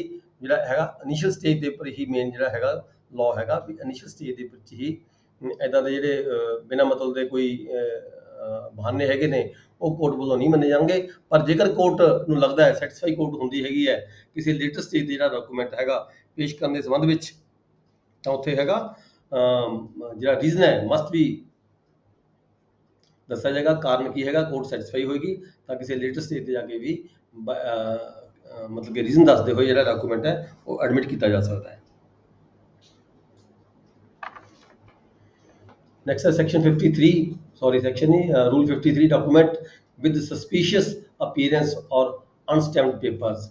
ਜੇ ਕੋਈ ਇਦਾਂ ਦੇ ਡਾਕੂਮੈਂਟ ਹੈਗੇ ਨੇ ਜਿਹੜੇ ਦੇਖਣ ਤੋਂ ਹੀ ਲੱਗਦੇ ਨੇ ਵੀ ਇਹਦੇ ਤੋਂ ਓਵਰਰਾਈਟਿੰਗ ਕੀਤੀ ਵੀ ਹੈ, ਕਟਿੰਗ ਕੀਤੀ ਵੀ ਹੈ, ਠੀਕ ਹੈ ਜੀ, ਜਾਂ ਫਿਰ ਇਹ ਜਿਹੜਾ ਹੈਗਾ ਕੋਈ ਰਜਿਸਟਰੀ ਹੈ ਇਹਦੇ ਸਟੈਂਪ ਨਹੀਂ ਲੱਗੇ ਹੋਏ ਜਾਂ ਘੱਟ ਸਟੈਂਪ ਲੱਗੇ ਹੋਏ ਹੈਗੇ ਆ, ਇਦਾਂ ਦਾ ਡਾਕੂਮੈਂਟ ਜੇ ਕਿਸੇ ਪਾਰਟੀ ਵੱਲੋਂ ਪੇਸ਼ ਕੀਤਾ ਜਾਂਦਾ ਹੈ ਤਾਂ ਜਿਹੜੀ ਕੋਰਟ ਹੈਗੀ ਉਸ ਨੂੰ ਇੰਪਾਊਂਡ ਕਰ ਸਕਦੀ ਹੈ। ਉਹਦੇ ਖਿਲਾਫ ਜਿਹੜੀ ਹੈਗੀ ਹੈ ਜਿਹੜੀ ਕ੍ਰਿਮੀਨਲ ਪ੍ਰੋਸੀਡਿੰਗ ਵੱਖਰੇ ਤੌਰ ਤੇ ਵੀ ਜਿਹੜੇ ਹੈਗੇ ਨੇ ਪਰਸੂ ਕੀਤੀਆਂ ਜਾ ਸਕਦੀਆਂ ਨੇ। ਸੈਕਸ਼ਨ 33 ਤੋਂ 35 ਇੰਡੀਅਨ ਸਟੈਂਪ ਐਕਟ ਦੇ ਵਿੱਚ ਜਿਹੜੀ ਕਾਰਵਾਈ ਉਹਦੇ ਖਿਲਾਫ ਕੀਤੀ ਜਾ ਸਕਦੀ ਹੈ, ਠੀਕ ਹੈ ਜੀ। ਜੇ ਜਿੱਥੇ ਕਿਤੇ ਸਟੈਂਪ ਡਿਊਟੀ ਨਾਲ ਲੱਗੀ ਹੋਈ ਹੋਵੇ, ਜਾਲੀ ਫਾਲੀ ਕੋਈ ਡਾਕੂਮੈਂਟ ਪੇਸ਼ ਕੀਤਾ ਜਾਵੇ, ਠੀਕ ਹੈ, ਫਰਾਡ ਤਰੀਕੇ ਦੇ ਨਾਲ ਪਤਾ ਲੱਗਦਾ ਹੋਵੇ, ਦੇਖਣ ਤੋਂ ਹੀ ਪਤਾ ਲੱਗਦਾ ਵੀ ਇਹ ਜਿਹੜਾ ਡਾਕੂਮੈਂਟ ਹੈਗਾ ਇਹ ਗਲਤ ਹੈ, ਬਣਾਇਆ ਹੋਇਆ ਹੈ, ਫੋਟੋ ਸਟੇਟ ਗਲਤ ਤਰੀਕੇ ਨਾਲ ਕਰਕੇ ਬਣਾਇਆ ਹੋਇਆ ਹੋਵੇ, ਉਹਦੇ ਵਿੱਚ ਕੁਝ ਮਟਿਆ ਗਿਆ ਹੋਵੇ, ਠੀਕ ਹੈ, ਜਾਂ ਕੋਈ ਲਾਈਨ ਦੁਬਾਰਾ ਇਨਸਰਟ ਕੀਤੀ ਗਈ ਹੋਵੇ, ਇਹ ਪਤਾ ਲੱਗਦਾ ਹੋਵੇ ਦੇਖਣ ਸਾਰ ਡਾਕੂਮੈਂਟ ਤੋਂ, ਤਾਂ ਉਸ ਡਾਕੂਮੈਂਟ ਨੂੰ ਜਿਹੜੀ ਕੰਸਰਨ ਕੋਰਟ ਹੈਗੀ ਹੈ ਇੰਪਾਊਂਡ ਕਰ ਸਕਦੀ ਹੈ ਤੇ ਉਹਦੇ ਖਿਲਾਫ ਜਿਹੜੀ ਹੈਗੀ ਹੈ ਐਕਸ਼ਨ ਲਿਆ ਜਾ ਸਕਦਾ ਹੈ। ਕ੍ਰਿਮੀਨਲ ਕਾਰਵਾਈ ਸੈਕਸ਼ਨ 342 ਤੋਂ 344 ਤੱਕ CRPC ਦੇ ਤਹਿਤ, ਠੀਕ ਹੈ, ਕ੍ਰਿਮੀਨਲ ਕਾਰਵਾਈ ਵੀ ਕੀਤੀ ਜਾ ਸਕਦੀ ਹੈ। ਸੈਕਸ਼ਨ 340, 42, 44 ਆ ਜਾਂਦੇ ਨੇ, ਜਾਂ ਫਿਰ ਜੇ ਸਟੈਂਪ ਐਕਟ ਦੀ ਗੱਲ ਹੈ ਕੋਈ ਤਾਂ ਜਿਹੜਾ ਹੈਗਾ ਸਟੈਂਪ ਐਕਟ ਦਾ ਸੈਕਸ਼ਨ 33, 35 ਹੈਗੇ ਨੇ ਉਹਦੇ ਅਗੇਂਸਟ ਵੀ ਕਾਰਵਾਈ ਕੀਤੀ ਜਾ ਸਕਦੀ ਹੈ। Distinction between mere production and admission in the evidence. ਜਦੋਂ ਕੋਈ ਡਾਕੂਮੈਂਟ ਪੇਸ਼ ਕੀਤਾ ਜਾਂਦਾ ਕਿਸੇ ਕੋਰਟ ਦੇ ਵਿੱਚ, ਠੀਕ ਹੈ, ਇੱਕ ਹੁੰਦਾ ਪ੍ਰੋਡਕਸ਼ਨ ਪੇਸ਼ ਕਰਨਾ, ਦੂਜਾ ਹੁੰਦਾ ਐਡਮਿਟ ਕਰਨਾ ਇਨ ਦਾ ਐਵੀਡੈਂਸ। ਕੱਲਾ ਪੇਸ਼ ਕਰਨਾ ਸਫੀਸ਼ੀਐਂਟ ਨਹੀਂ ਹੁੰਦਾ, ਜਦੋਂ ਕਿ ਦੂਜੀ ਪਾਰਟੀ ਉਸ ਨੂੰ ਐਡਮਿਟ ਨਾ ਕਰ ਲਵੇ, ਠੀਕ ਹੈ, ਉਦੋਂ ਤੱਕ ਜਿਹੜਾ ਡਾਕੂਮੈਂਟ ਹੈਗਾ ਉਹ ਪੇਸ਼ ਹੀ ਸਮਝਿਆ ਜਾਵੇਗਾ। ਪਰ ਉਹਦੇ ਤੇ ਐਗਜ਼ੀਬਿਟ ਨੰਬਰ ਉਦੋਂ ਲੱਗਦਾ ਹੈ ਜਦੋਂ ਉਹ ਪ੍ਰੂਵ ਹੋ ਜਾਵੇ ਜਾਂ ਦੂਜੀ ਪਾਰਟੀ ਉਸ ਨੂੰ ਕੰਸੈਂਟ ਦੇ ਦੇਵੇ ਵੀ ਹਾਂ ਠੀਕ ਹੈ ਇਹ ਡਾਕੂਮੈਂਟ ਤੁਸੀਂ ਐਜ਼ ਏ ਐਵੀਡੈਂਸ ਯੂਟਿਲਾਈਜ਼ ਕਰ ਸਕਦੇ ਹੋ, ਜਾਂ ਅਸਲ ਡਾਕੂਮੈਂਟ ਦਿਖਾ ਕੇ ਵਾਪਸ ਲੈ ਲਿਆ ਜਾਵੇ, ਠੀਕ ਹੈ। ਇੱਦਾਂ ਦੇ ਕੇਸਾਂ ਦੀ ਜਿਹੜਾ ਪ੍ਰੋਡਕਸ਼ਨ ਹੈਗੀ ਹੈ, ਪ੍ਰੋਡਕਸ਼ਨ ਦੇ ਨਾਲ ਹੀ ਇਕੱਲਾ ਡਾਕੂਮੈਂਟ ਹੈ ਜਿਹੜਾ ਹੈਗਾ ਐਡਮਿਸੀਬਲ ਫਾਰ ਐਵੀਡੈਂਸ ਨਹੀਂ ਬਣ ਜਾਂਦਾ ਜਦੋਂ ਤੱਕ ਡਾਕੂਮੈਂਟ ਹੈਗਾ ਦੂਜੀ ਪਾਰਟੀ ਵੱਲੋਂ ਐਡਮਿਟ ਨਾ ਕੀਤਾ ਜਾਵੇ ਜਾਂ ਫਿਰ ਉਹ ਮਤਲਬ ਕਿ ਪ੍ਰੂਵ ਨਾ ਹੋ ਜਾਵੇ ਕੋਰਟ ਦੇ ਵਿੱਚ। ਨੈਕਸਟ ਹੈ section rule 55 exhibiting of the documents. ਹੁਣ ਤੁਸੀਂ ਦੇਖਦੇ ਹੋ ਜਦੋਂ ਆਪਾਂ ਕੋਰਟਾਂ ਵਿੱਚ ਜਾਂਦੇ ਹਾਂ, ਠੀਕ ਹੈ, ਮੰਨ ਲਓ ਕੋਈ ਡਾਕੂਮੈਂਟ ਲੈ ਕੇ ਜਿਵੇਂ ਇਹ ਕਹਿ ਲਈਏ ਕੋਈ ਨਿਸ਼ਾਨਦੇਹੀ ਦੀ ਰਿਪੋਰਟ ਲੈ ਕੇ ਕੋਰਟ 'ਚ ਆਪਾਂ ਜਾਂਦੇ ਹਾਂ, ਆਪਾਂ ਨੂੰ ਕੋਰਟ ਮੰਗਦੀ ਹੈ, ਕੋਰਟ ਕੋਲ ਆਲਰੇਡੀ ਨਿਸ਼ਾਨਦੇਹੀ ਦੀ ਕਾਪੀ ਹੁੰਦੀ ਹੈ, ਔਰ ਉਸ ਨਿਸ਼ਾਨਦੇਹੀ ਨੂੰ ਪ੍ਰੂਵ ਕਰਵਾਉਣਾ ਹੁੰਦਾ ਹੈ ਜਾਂ ਕਬਜ਼ਾ ਕਾਰਵਾਈ ਨੂੰ ਪ੍ਰੂਵ ਕਰਵਾਉਣਾ ਹੁੰਦਾ ਹੈ। ਠੀਕ ਹੈ, ਜਿਸ ਪਾਰਟੀ ਨੇ ਉਹ ਡਾਕੂਮੈਂਟ ਪੇਸ਼ ਕੀਤਾ ਹੁੰਦਾ ਕੋਰਟ ਦੇ ਵਿੱਚ, ਮਤਲਬ ਇਹ ਪਾਰਟੀ ਨੇ ਡਾਕੂਮੈਂਟ ਪੇਸ਼ ਕੀਤਾ ਹੈ ਆਪਦੀ ਐਵੀਡੈਂਸ ਦੇ ਵਿੱਚ, ਡਾਕੂਮੈਂਟਰੀ ਐਵੀਡੈਂਸ ਦੇ ਵਿੱਚ ਨਿਸ਼ਾਨਦੇਹੀ ਦੀ ਜਿਹੜੀ ਕਾਪੀ ਹੈ ਇਹ ਪਾਰਟੀ ਨੇ ਲਗਾਤੀ ਆਪਦੇ ਕਿਸੇ ਮੁਕੱਦਮੇ ਦੇ ਵਿੱਚ, ਜਿਵੇਂ ਕਿ ਸੂਟ ਫਾਰ ਪੋਜੈਸ਼ਨ, ਇਹ ਕਹਿ ਲਈਏ ਕਬਜ਼ਾ ਕਾਰਵਾਈ ਕਰਵਾਉਣੀ ਹੈ ਉਸਨੇ, ਨਜਾਇਜ਼ ਕਬਜ਼ੇ 'ਤੇ ਬੈਠਾ ਕੋਈ ਬੰਦਾ, ਆਪਣੀ ਜਿਹੜੀ ਰਿਪੋਰਟ ਕਹਿੰਦੀ ਹੈ ਵੀ ਹਾਂ ਇਹ ਵਿਅਕਤੀ ਨਾਜਾਇਜ਼ ਕਬਜ਼ੇ ਦੇ ਵਿੱਚ, ਇਹਦੇ ਕੋਲ ਇੰਨਾ ਰਕਬਾ ਘੱਟ ਹੈਗਾ। ਉਸ ਡਾਕੂਮੈਂਟ ਨੂੰ ਪ੍ਰੂਵ ਕਰਾਉਣ ਦੀ ਖਾਤਰ ਜਦੋਂ ਤੁਹਾਡੇ ਕੋਲੇ ਮਤਲਬ ਕਿ ਐਜ ਏ ਵਿਟਨੈਸ ਕੋਈ ਸਮਨਿੰਗ ਆਉਂਦੀ ਹੈ ਤਾਂ ਤੁਸੀਂ ਜਾ ਕੇ ਉਸ ਨੂੰ ਪ੍ਰੂਵ ਕਰਦੇ ਹੋ ਵੀ ਹਾਂ ਇਹ ਜਿਹੜੀ ਰਿਪੋਰਟ ਹੈ ਮੇਰੇ ਵੱਲੋਂ ਕੀਤੀ ਹੈ, ਮੇਰੇ ਸਾਈਨ ਹੈਗੇ ਨੇ। ਤੁਹਾਡੀ ਐਗਜ਼ਾਮੀਨੇਸ਼ਨ ਚੀਫ ਹੁੰਦੀ ਹੈ, ਠੀਕ ਹੈ, ਫਿਰ ਐਗਜ਼ਾਮੀਨੇਸ਼ਨ ਕ੍ਰਾਸ ਹੁੰਦੀ ਹੈ। ਜਦੋਂ ਤੁਸੀਂ ਡਾਕੂਮੈਂਟ ਪ੍ਰੂਵ ਕਰ ਦਿੱਤਾ, ਕਹਿੰਦਾ ਵੀ ਹਾਂ ਇਹ ਡਾਕੂਮੈਂਟ ਮੇਰਾ ਤਿਆਰ ਕੀਤਾ ਹੋਇਆ ਹੈ, ਮੇਰੇ ਸਾਈਨ ਨੇ, ਮੇਰੇ ਦਸਤਖਤ ਨੇ, ਤਾਂ ਉਹਦੇ ਤੇ ਐਗਜ਼ੀਬਿਟ ਨੰਬਰ ਲੱਗਦਾ ਉਸ ਵੇਲੇ। ਉਦੋਂ ਪਹਿਲਾਂ ਤਾਂ ਪਾਰਟੀ ਨੇ ਪ੍ਰੋਡਿਊਸ ਕਰ ਦਿੱਤਾ, ਐਗਜ਼ੀਬਿਟ ਨੰਬਰ ਉਹਦੇ ਤੇ ਉਦੋਂ ਨਹੀਂ ਲੱਗਦਾ ਹੈਗਾ ਜਦੋਂ ਤੁਸੀਂ ਪ੍ਰੂਵ ਕਰ ਦਿੱਤਾ ਉਸ ਨੂੰ ਵੀ ਹਾਂ ਡਾਕੂਮੈਂਟ ਮੇਰਾ ਤਿਆਰ ਕੀਤਾ ਹੈ, ਮੇਰੇ ਸਾਈਨ ਹੈਗੇ ਨੇ। ਠੀਕ ਹੈ, ਤਾਂ ਡਾਕੂਮੈਂਟ ਤੇ ਇਦਾਂ ਦੇ ਸਾਰੇ ਡਾਕੂਮੈਂਟ ਜਿੰਨੇ ਵੀ ਹੁੰਦੇ ਨੇ ਕੋਈ ਡਾਕੂਮੈਂਟਰੀ ਐਵੀਡੈਂਸ ਦੇ ਵਜੋਂ ਜਦੋਂ ਪਾਰਟੀਆਂ ਵੱਲੋਂ ਪੇਸ਼ ਕੀਤੇ ਜਾਂਦੇ ਨੇ, ਚਾਹੇ ਉਹ ਪਲੈਂਟਿਫ ਵੱਲੋਂ ਪੇਸ਼ ਕੀਤੇ ਹੋਣ, ਚਾਹੇ ਉਹ ਡਿਫੈਂਡੈਂਟ ਪਾਰਟੀ ਵੱਲੋਂ ਪੇਸ਼ ਕੀਤੇ ਹੋਣ, ਤਾਂ ਉਹਨਾਂ ਪਾਰਟੀਆਂ ਤੇ ਉਹਨਾਂ ਜਿਹੜੇ ਡਾਕੂਮੈਂਟ ਨੇ ਕੋਰਟ ਵੱਲੋਂ ਐਗਜ਼ੀਬਿਟ ਨੰਬਰ ਲਗਾਇਆ ਜਾਂਦਾ ਹੈ। ਐਗਜ਼ੀਬਿਟ ਨੰਬਰ ਤੇ ਕੋਰਟ ਵੱਲੋਂ ਲਿਖਿਆ ਜਾਂਦਾ, ਆਰਡਰ ਕੀਤਾ ਜਾਂਦਾ ਹੈ, ਨਾਲ ਆਪਣੇ ਸਾਈਨ ਵੀ ਕੀਤੇ ਜਾਂਦੇ, ਸਟੈਂਪ ਵੀ ਲਗਾਈ ਜਾਂਦੀ ਹੈ। ਐਡਮਿਟਡ ਐਗਜ਼ੀਬਿਟ ਨੰਬਰ ਪਾਇਆ ਜਾਂਦਾ ਹੈਗਾ, ਐਡਮਿਟਡ ਲਿਖਿਆ ਜਾਂਦਾ ਹੈ, ਠੀਕ ਹੈ, ਤੇ ਸਾਈਨ ਕੀਤੇ ਜਾਂਦੇ ਨੇ ਕੰਸਰਨ ਜਿਹੜੀ ਕੋਰਟ ਹੈਗੀ ਹੈ ਜੱਜ ਵੱਲੋਂ। ਐਗਜ਼ੀਬਿਟ ਦਾ ਮੀਨਿੰਗ ਕੀ ਆ ਜਾਂਦਾ ਸਰ?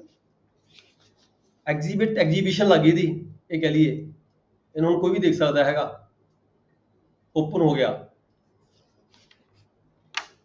ਠੀਕ ਹੈ ਸਰ ਇੱਕ ਪੀ ਤੇ ਡੀ ਚ ਫਰਕ ਦੱਸੋ, P1 D1? ਹਾਂ, ਜਿਹੜਾ ਐਗਜ਼ੀਬਿਟ ਨੰਬਰ ਲੱਗਦੇ ਨੇ, ਜਿਹਦਾ ਪਲੈਂਟਿਫ ਦਾ ਐਗਜ਼ੀਬਿਟ ਨੰਬਰ ਹੈਗਾ, ਜਿਹਦਾ ਉਹ ਡਾਕੂਮੈਂਟ ਪਲੈਂਟਿਫ ਨੇ ਪੇਸ਼ ਕੀਤਾ ਹੈ, ਤਾਂ ਉਹਦੇ P ਲੱਗਦਾ, P1 P2 P3 P4।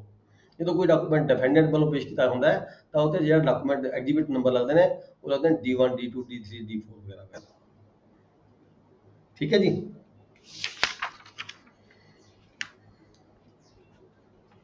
ਨਾਲ ਰਬੜ ਸਟੈਂਪ ਲੱਗਦੀ ਹੈ, ਡਾਕੂਮੈਂਟ ਐਡਮਿਟ ਕਰਤਾ ਹੈ, ਐਡਮਿਟ ਲਿਖ ਕੇ ਉਹਦੇ ਉੱਤੇ ਹੈ ਜੀ, ਐਡਮਿਟਡ ਇਨ ਐਵੀਡੈਂਸ, ਐਡਮਿਟ ਲਿਖ ਕੇ ਉਹਦੇ ਤੇ ਸਟੈਂਪ ਲਾ ਕੇ ਸਾਈਨ ਹੁੰਦੇ ਆ ਕੰਸਰਨ ਕੋਰਟ ਦੇ, ਕੰਸਰਨ ਜੱਜ ਦੇ, ਇੰਡੋਰਸਮੈਂਟ ਲੱਗ ਜਾਂਦੀ ਵੀ ਹਾਂ ਇਹ ਜਿਹੜਾ ਡਾਕੂਮੈਂਟ ਹੈ ਇਹ ਐਡਮਿਟ ਕੀਤਾ ਜਾਂਦਾ ਹੈ, ਪ੍ਰੂਵ ਹੋ ਚੁੱਕਿਆ ਹੈ। ਇਹ ਐਡਮਿਟ ਕਿਹਦੇ ਵੱਲੋਂ? ਦੂਜੀ ਪਾਰਟੀ ਵੱਲੋਂ ਜੀ?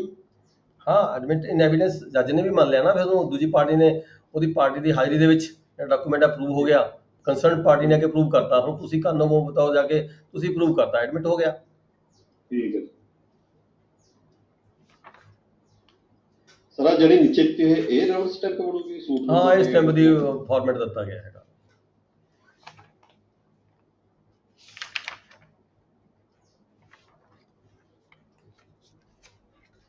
ਨੈਕਸਟ ਸੀਗਾ documents admitted by the opposite party to be endorsed and numbered. ਉਹ ਵੀ ਕਿ ਜਦੋਂ ਪਾਰਟੀ ਐਡਮਿਟ ਕਰ ਲੈਂਦੀ ਹੈ ਤਾਂ ਉਹਦੇ ਤੇ ਇੰਡੋਸਮੈਂਟ ਲੱਗ ਜਾਂਦੀ ਹੈ ਤੇ ਨੰਬਰ ਲੱਗ ਜਾਂਦਾ ਹੈ। ਠੀਕ ਹੈ ਜੀ। 58 ਹੈ inconvenience caused by the neglect of foregoing actions. ਜਿਹੜੀਆਂ ਉੱਪਰ ਜਿਹੜੀਆਂ ਐਕਸ਼ਨਸ ਹੈਗੀਆਂ ਨੇ ਅਸੀਂ ਫੋਲੋ ਨਹੀਂ ਕਰਦੇ ਹੈਗੇ ਤਾਂ ਜਿਹੜੀ ਇਨਕਨਵੀਨੀਅੰਸ ਹੈਗੀ ਹੈ caused by the neglect of the foregoing actions, actions ਜਦੋਂ ਨਾ ਮੰਨੀਆਂ ਜਾਣ, ਠੀਕ ਹੈ, ਉਸ ਤਰੀਕੇ ਦੇ ਨਾਲ ਪ੍ਰੋਸੀਜਰ ਅਡਾਪਟ ਨਾ ਕੀਤਾ ਜਾਵੇ ਤਾਂ ਉਹਦੀ ਇਨਕਨਵੀਨੀਅੰਸ ਹੁੰਦੀ ਹੈ। ਵੀ ਉਸ ਇਨਕਨਵੀਨੀਅੰਸ ਤੋਂ ਬਚਣ ਦੇ ਲਈ ਜਿਹੜਾ ਪ੍ਰੋਪਰ ਪ੍ਰੋਸੀਜਰ ਦੱਸਿਆ ਗਿਆ ਹੈਗਾ 56, 55, 56, 57 ਦੇ ਵਿੱਚ ਇਹ ਜਿਹੜਾ ਪ੍ਰੋਸੀਜਰ ਹੈ ਇਹ ਅਡਾਪਟ ਕੀਤਾ ਜਾਣਾ ਬਣਦਾ ਹੁੰਦਾ ਹੈ। ਨੈਕਸਟ ਹੈ 59 'ਚ ਕੀ objections as to the admissibility and relevancy of the document. Objection ਕੀਤੇ ਜਾ ਸਕਦੇ ਨੇ ਪਾਰਟੀ ਵੱਲੋਂ, ਪਾਰਟੀ ਵੱਲੋਂ ਆਬਜੈਕਸ਼ਨ ਕੀਤਾ ਜਾ ਸਕਦਾ ਹੈ ਵੀ ਜਿਹੜਾ ਇਹ ਡਾਕੂਮੈਂਟ ਹੈ ਐਡਮਿਸਿਬਲ ਨਹੀਂ ਹੈਗਾ, ਰੈਲੀਵੈਂਟ ਨਹੀਂ ਹੈਗਾ ਇਹ ਡਾਕੂਮੈਂਟ। ਠੀਕ ਹੈ, ਫਿਰ ਅੱਗੇ ਕੋਰਟ ਦੀ ਡਿਸਕਸ਼ਨ ਆ ਜਾਂਦੀ ਹੈ ਕਿ ਉਸ ਨੂੰ ਐਡਮਿਟ ਕਰਨਾ ਨਾ ਕਰਨਾ। ਪਾਰਟੀ ਨੂੰ ਇੱਕ ਵਾਰੀ ਦੇਖ ਲਿਆ, ਵਿਟਨੈਸ ਆ ਗਈ, ਐਵੀਡੈਂਸ ਆ ਗਈ, ਡਾਕੂਮੈਂਟ ਪੇਸ਼ ਹੋ ਗਿਆ, ਐਡਮਿਸਿਬਲ ਹੈਗਾ ਜਾਂ ਨਹੀਂ ਹੈਗਾ, ਪਾਰਟੀ ਨੇ ਆਬਜੈਕਸ਼ਨ ਕੀਤਾ ਹੈ, ਠੀਕ ਹੈ, ਪਰ ਫਿਰ ਅੱਗੇ ਫਰਦਰ ਕੋਰਟ ਨੂੰ ਦੇਖਣਾ ਹੁੰਦਾ ਹੈ ਵੀ ਐਡਮਿਸਿਬਲ ਹੈਗਾ ਜਾਂ ਨਹੀਂ ਹੈਗਾ। Mode of proof of document, document ਨੂੰ ਪ੍ਰੂਵ ਕਿਵੇਂ ਕਰਨਾ ਹੈ। ਹੁਣ ਆਪਾਂ ਫੋਟੋਸਟੇਟ ਕਾਪੀ ਲਾਤੀ ਡਾਕੂਮੈਂਟ ਦੀ, ਅਸਲ ਰਜਿਸਟਰੀ ਕਿਹੜੀ ਪਾਰਟੀ ਦੇ ਕਬਜ਼ੇ 'ਚ ਹੈ, ਪਲੈਂਟਿਫ ਨੇ ਮਤਲਬ ਕਿ फोटोस्टेट कापी लाई है किसी रिश्ती प्रूव करनी है, ठीक है। पार्टी लैके जो असल कापी दिखाएगी कोर्ट के जो एविडेंस होनी है, डॉक्यूमेंट्री एविडेंस होनी है, असल कापी लैके दिखाई जाएगी तो वो प्रूफ है, ठीक है। इसी तरीके ਨਾਲ ਜਿਵੇਂ ਤੁਸੀਂ ਜਾ ਕੇ ਸਟੇਟਮੈਂਟ ਦੇਤੀ ਆਪਣੀ, ਤੁਸੀਂ ਪ੍ਰੂਵ ਕਰਤੀ ਆਪਣੀ ਰਿਪੋर्ट, ਇਸੇ ਤਰੀਕੇ ਜੇ ਜਮਾਬੰਦੀ ਹੈ ਗੁਰਦੌਰ ਦੀ ਕੋਈ ਕਾਪੀ ਲੱਗੀ ਵੀ ਹੈਗੀ ਹੈ, ਉਹਨੂੰ ਵੀ ਕੋਈ ਕੋਰਟ ਆ ਵੈਸੇ ਤਾਂ ਲੋੜ ਹੁੰਦੀ ਨਹੀਂ ਹੈਗੀ ਪ੍ਰੂਵ ਕਰਨ ਦੀ ਜਮਾਬੰਦੀ ਨੂੰ, ठीक है। पर फिर भी जो कोई कोर्ट अप्रूव करवाना चाहती है, दूसरी पार्टी प्रूव करना चाहती है, प्लेंटिफ खुद प्रूव करना चाहता है ताकि अगे जाके कोई ऑब्जेक्शन क्रिएट ना हो, तो उन्होंने प्रूव करने के लिए भी पटवारी हल्का का जो रिकॉर्ड लैके जो कोर्ट जाता है तो वह प्रूव हो जाती है। इस तरीके प्रूव किए जाते हैं जो डॉक्यूमेंट है जिहदे कोल असल होवे वो असल पेश करेगा, ठीक है।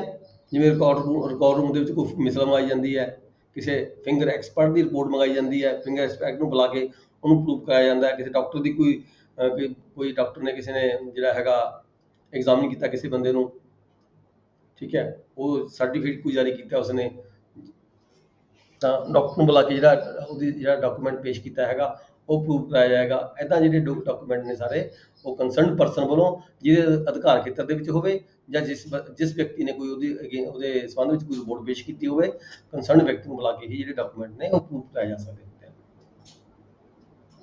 सेकेंडरी एविडेंस का मतलब सर ਆਪਾਂ ਪੜ੍ਹਦੇ ਹਾਂ ਜੀ, ਇਹਦੇ ਵਿੱਚ ਹੈ 60 ਦੇ ਵਿੱਚ ਆ ਗਿਆ mode of proof of the document.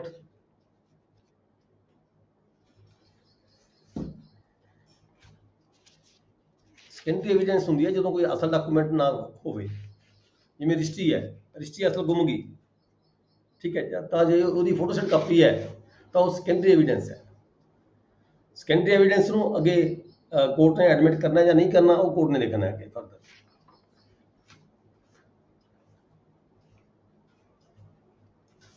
जो ओरिजिनल डॉक्यूमेंट किते ना मिले, ठीक है, या दूजी पार्टी के कब्जे च होवे, दूजी पार्टी शो ना करे, मान लो बिल हैगी कोई, ठीक है, बिल की कापी जिहड़ा प्लेन फाइल कर रहा है ਉਹਦੇ ਕੋਲੇ हैगी फोटोस्टेट कापी, वो कह रहा भी दूजी पार्टी कोले असल कापी हैगी है, दूजी पार्टी मुकदे मेरे को नहीं हैगी, तो हम सैकंडरी एविडेंस की है उस जी फोटोस्टेट कापी है वो सैकंडरी एविडेंस हैगी है, वो कोर्ट ने देखना भी उसको मनना या नहीं मनना।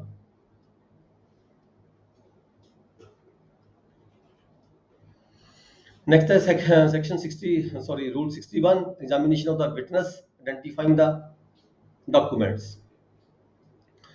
वो आप गल कर चुके हैं भी ਜਿਹੜੇ कोई डॉक्यूमेंट पेश होए ने, ठीक है, जो उन्होंने आइडेंटिफाई करना हैगा, उन्होंने प्रूव करना हैगा, तो जिहड़ा विटनेस हैगा किसी भी विटनेस को बुला के उसको प्रूव किया जा सकता है, जिवें कोई रजिस्ट्री प्रूव करनी है, कोई विल प्रूव करनी है, ठीक है, तो वो विटनेस के जो विटनेस से उस वेले दे उन्होंने बुलाया जा सकता है, एग्जामिन किया जा सकता है।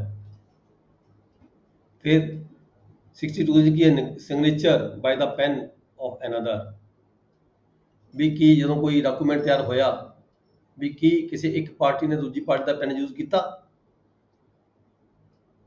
जेकर ये प्रूव करना हो पहले तो यह देखा जाएगा भी कि वो जी विटनेस सी वो राइटिंग ये हैगी या नहीं हैगी, पेन की गल तो सैकंडरी आएगी, पहले तो देखा जाएगा भी कि वो साइन है या नहीं है, फिर देखा जाएगा कि वो साइन वो रिटन वो लिखाई हैगी या नहीं हैगी, फिर पेन की गल आएगी भी हाँ कि पार्टी ने जो पेन सीगा किहदा यूज किया या आपका यूज किया या दूजी पार्टी का यूज किया है।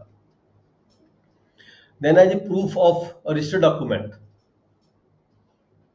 रजिस्टर्ड डॉक्यूमेंट जिवें कि अपनी रजिस्ट्रियां होंदियां ने, ठीक है, बिल्स होंदियां ने, रजिस्टर्ड बिल्स होंदियां ने, रजिस्टर्ड मुख्तियारनामे होंदे ने, रजिस्टर्ड पावर टॉर्नीज होंदियां ने, रजिस्टर्ड एग्रीमेंट्स होंदे ने, ठीक है, इन्हां नूं प्रूव करन दे लई किवें प्रूव होंदे ने, किस तरह प्रूव किया जाता है इन्हां नूं, ये जो प्रूव करने का तरीका इदा है भी जिस कोर्ट ने इनू रजिस्टर्ड किया होवे उस कोर्ट के जो कंसर्न ऑफिशियल्स होंदे ने उन्होंने तो मंगवा के जो असल डॉक्यूमेंट है, असल रिकॉर्ड है, ऑफिस कापी हैगी जी है वो मंगा के उन्होंने प्रूव कराया जा सकता है।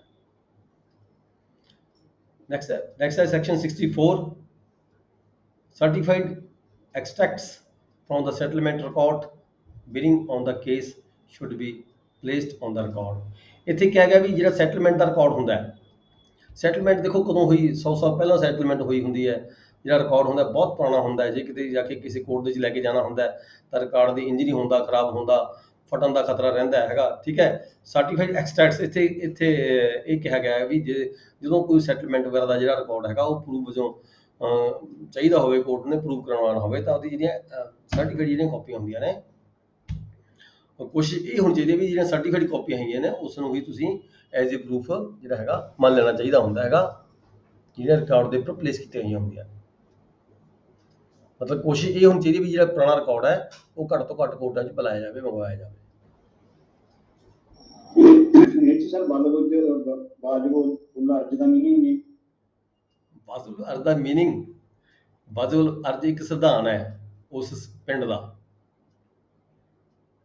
ਉਸ ਪਿੰਡ ਦਾ ਇੱਕ ਤਰ੍ਹਾਂ ਦਾ ਸੰਵਿਧਾਨ ਹੁੰਦਾ ਹੈ। ਪਿੰਡ ਦੇ ਰੀਤੀ ਰਿਵਾਜ ਸਾਰੇ, ਪਿੰਡ ਦੀ ਜਿਹੜੀ ਇਹਦੀ ਉਹ ਹੋਣੀ ਹੈ, ਬੰਦੋਬਸਤ ਹੋਣਾ ਹੈ, ਉਹ ਕਿਸ ਤਰੀਕੇ ਹੋਏਗਾ, ਪੂਰੇ ਮਤਲਬ ਕਿ ਪੂਰੀ ਡਿਟੇਲਸ। ਤੁਸੀਂ ਕਦੇ ਪੜ੍ਹੀ ਨਹੀਂ ਵਾਜਬ ਅਰਜ਼? ਪੜ੍ਹੀ ਨਹੀਂ ਸਰ। ਹਾਂ, ਫਿਰ ਪੜ੍ਹਿਓ। ਇਹ ਪੂਰਾ ਇੱਕ ਪਿੰਡ ਦਾ ਪੂਰਾ ਇੱਕ ਤਰ੍ਹਾਂ ਦਾ, ਜਿਵੇਂ ਆਪਾਂ ਕਹੀਏ ਸੰਵਿਧਾਨ ਦੀ ਗੱਲ ਕਰ ਲਈਏ ਵੀ ਜੋ ਕਿਸੇ ਪਿੰਡ ਦੇ ਕੀ ਰੀਤੀ ਰਿਵਾਜ ਸੀਗੇ, ਉੱਥੇ ਬਟਾਈ ਤਿਹਾਈ ਦਾ ਕੀ ਸੀਗਾ। ਠੀਕ ਹੈ, ਕਿਸ ਤਰ੍ਹਾਂ ਦੇ ਲੋਕ ਜੇ ਕਿਸੇ ਨੂੰ ਦਿੰਦੇ ਸੀ ਜ਼ਮੀਨ ਠੇਕੇ ਤੇ ਤਾਂ ਕਿੰਨੇ ਕੁ ਪੈਸੇ ਦਿੱਤੀ ਜਾਂਦੀ ਸੀਗੀ, ਇੱਦਾਂ ਦੇ ਜਿਹੜੇ ਪਿੰਡ ਦੇ ਸਾਰੇ ਰੀਤੀ ਰਿਵਾਜ ਜਿਹੜੇ ਹੁੰਦੇ ਆ ਉਹ ਵਾਜਬ ਅਰਜ਼ 'ਚ ਆ ਜਾਂਦੇ ਨੇ। ਵਾਜਬ ਜਿਹੜੇ ਪੁਰਾਣੇ ਕੇਸ ਨੇ, ਉਹ ਪੁਰਾਣੇ ਕੇਸ ਜਦੋਂ ਦੋ ਪਾਰਟੀਆਂ ਦਾ ਆਪਸੀ ਡਿਸਪਿਊਟ ਕੋਈ ਚੱਲਦਾ ਹੈਗਾ, ਵਾਜਬ ਅਰਜ਼ ਨੂੰ ਇੱਕ ਤਰ੍ਹਾਂ ਦਾ ਡਾਕੂਮੈਂਟਰੀ ਪ੍ਰੂਫ ਮੰਨਿਆ ਜਾਂਦਾ ਹੈ। ਉਹਦੇ ਆਧਾਰ ਤੇ ਜਿਹੜੇ ਕੇਸ ਨੇ ਫੈਸਲਾ ਹੁੰਦੇ ਨੇ। ਠੀਕ ਹੈ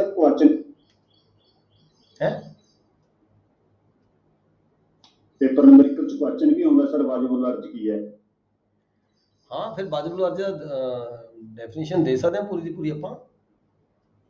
ਪੜਾਂਗੇ ਕਿੱਥੋਂ ਸਰ ਡੈਫੀਨੇਸ਼ਨ ਦੇਣ ਵਾਸਤੇ, ਦੀ ਡਿਟੇਲ ਕਿੱਥੋਂ ਮਿਲੂਗੀ ਸਾਨੂੰ? ਵਾਜਬ ਅਰਜ਼ ਲੈਂਡ ਰਿਕਾਰਡ ਮੈਨੂਅਲ 'ਚ ਹੈਗੀ ਹੈ। ਠੀਕ ਹੈ ਸਰ। ਹਾਂ,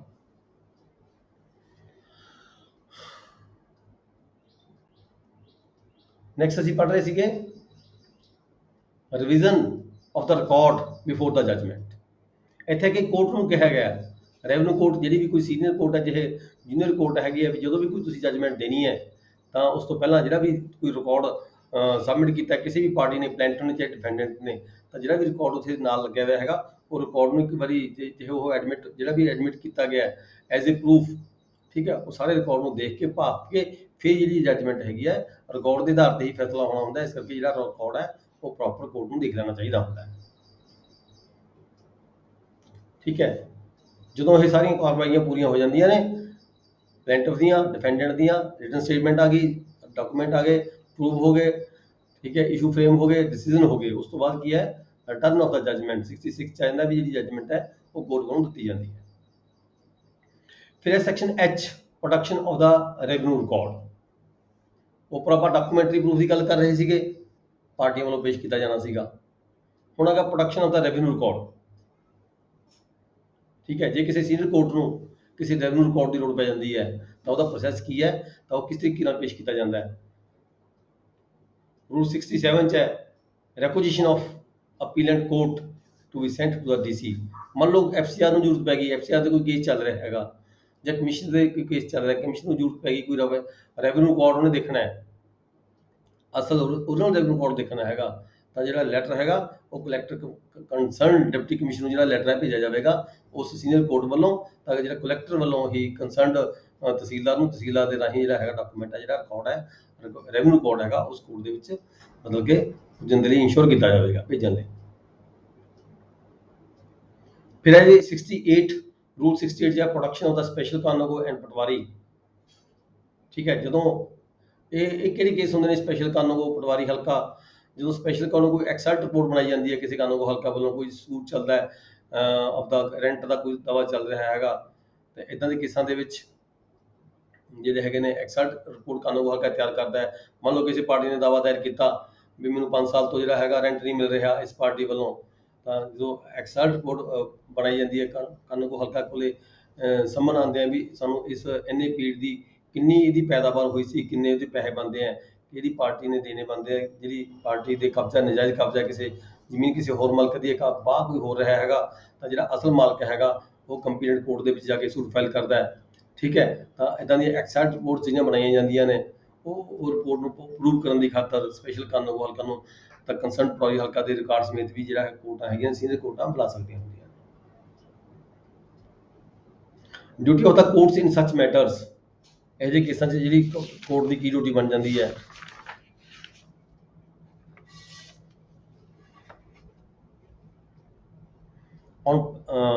On the plaintiff filing with the plaint the statement referred to in paragraph 13 party filing certified copies extracts of the relevant ਮਤਲਬ ਜਦੋਂ ਸਭ ਤੋਂ ਪਹਿਲਾਂ ਤਾਂ ਇਹੀ ਹੈ ਵੀ ਜਦੋਂ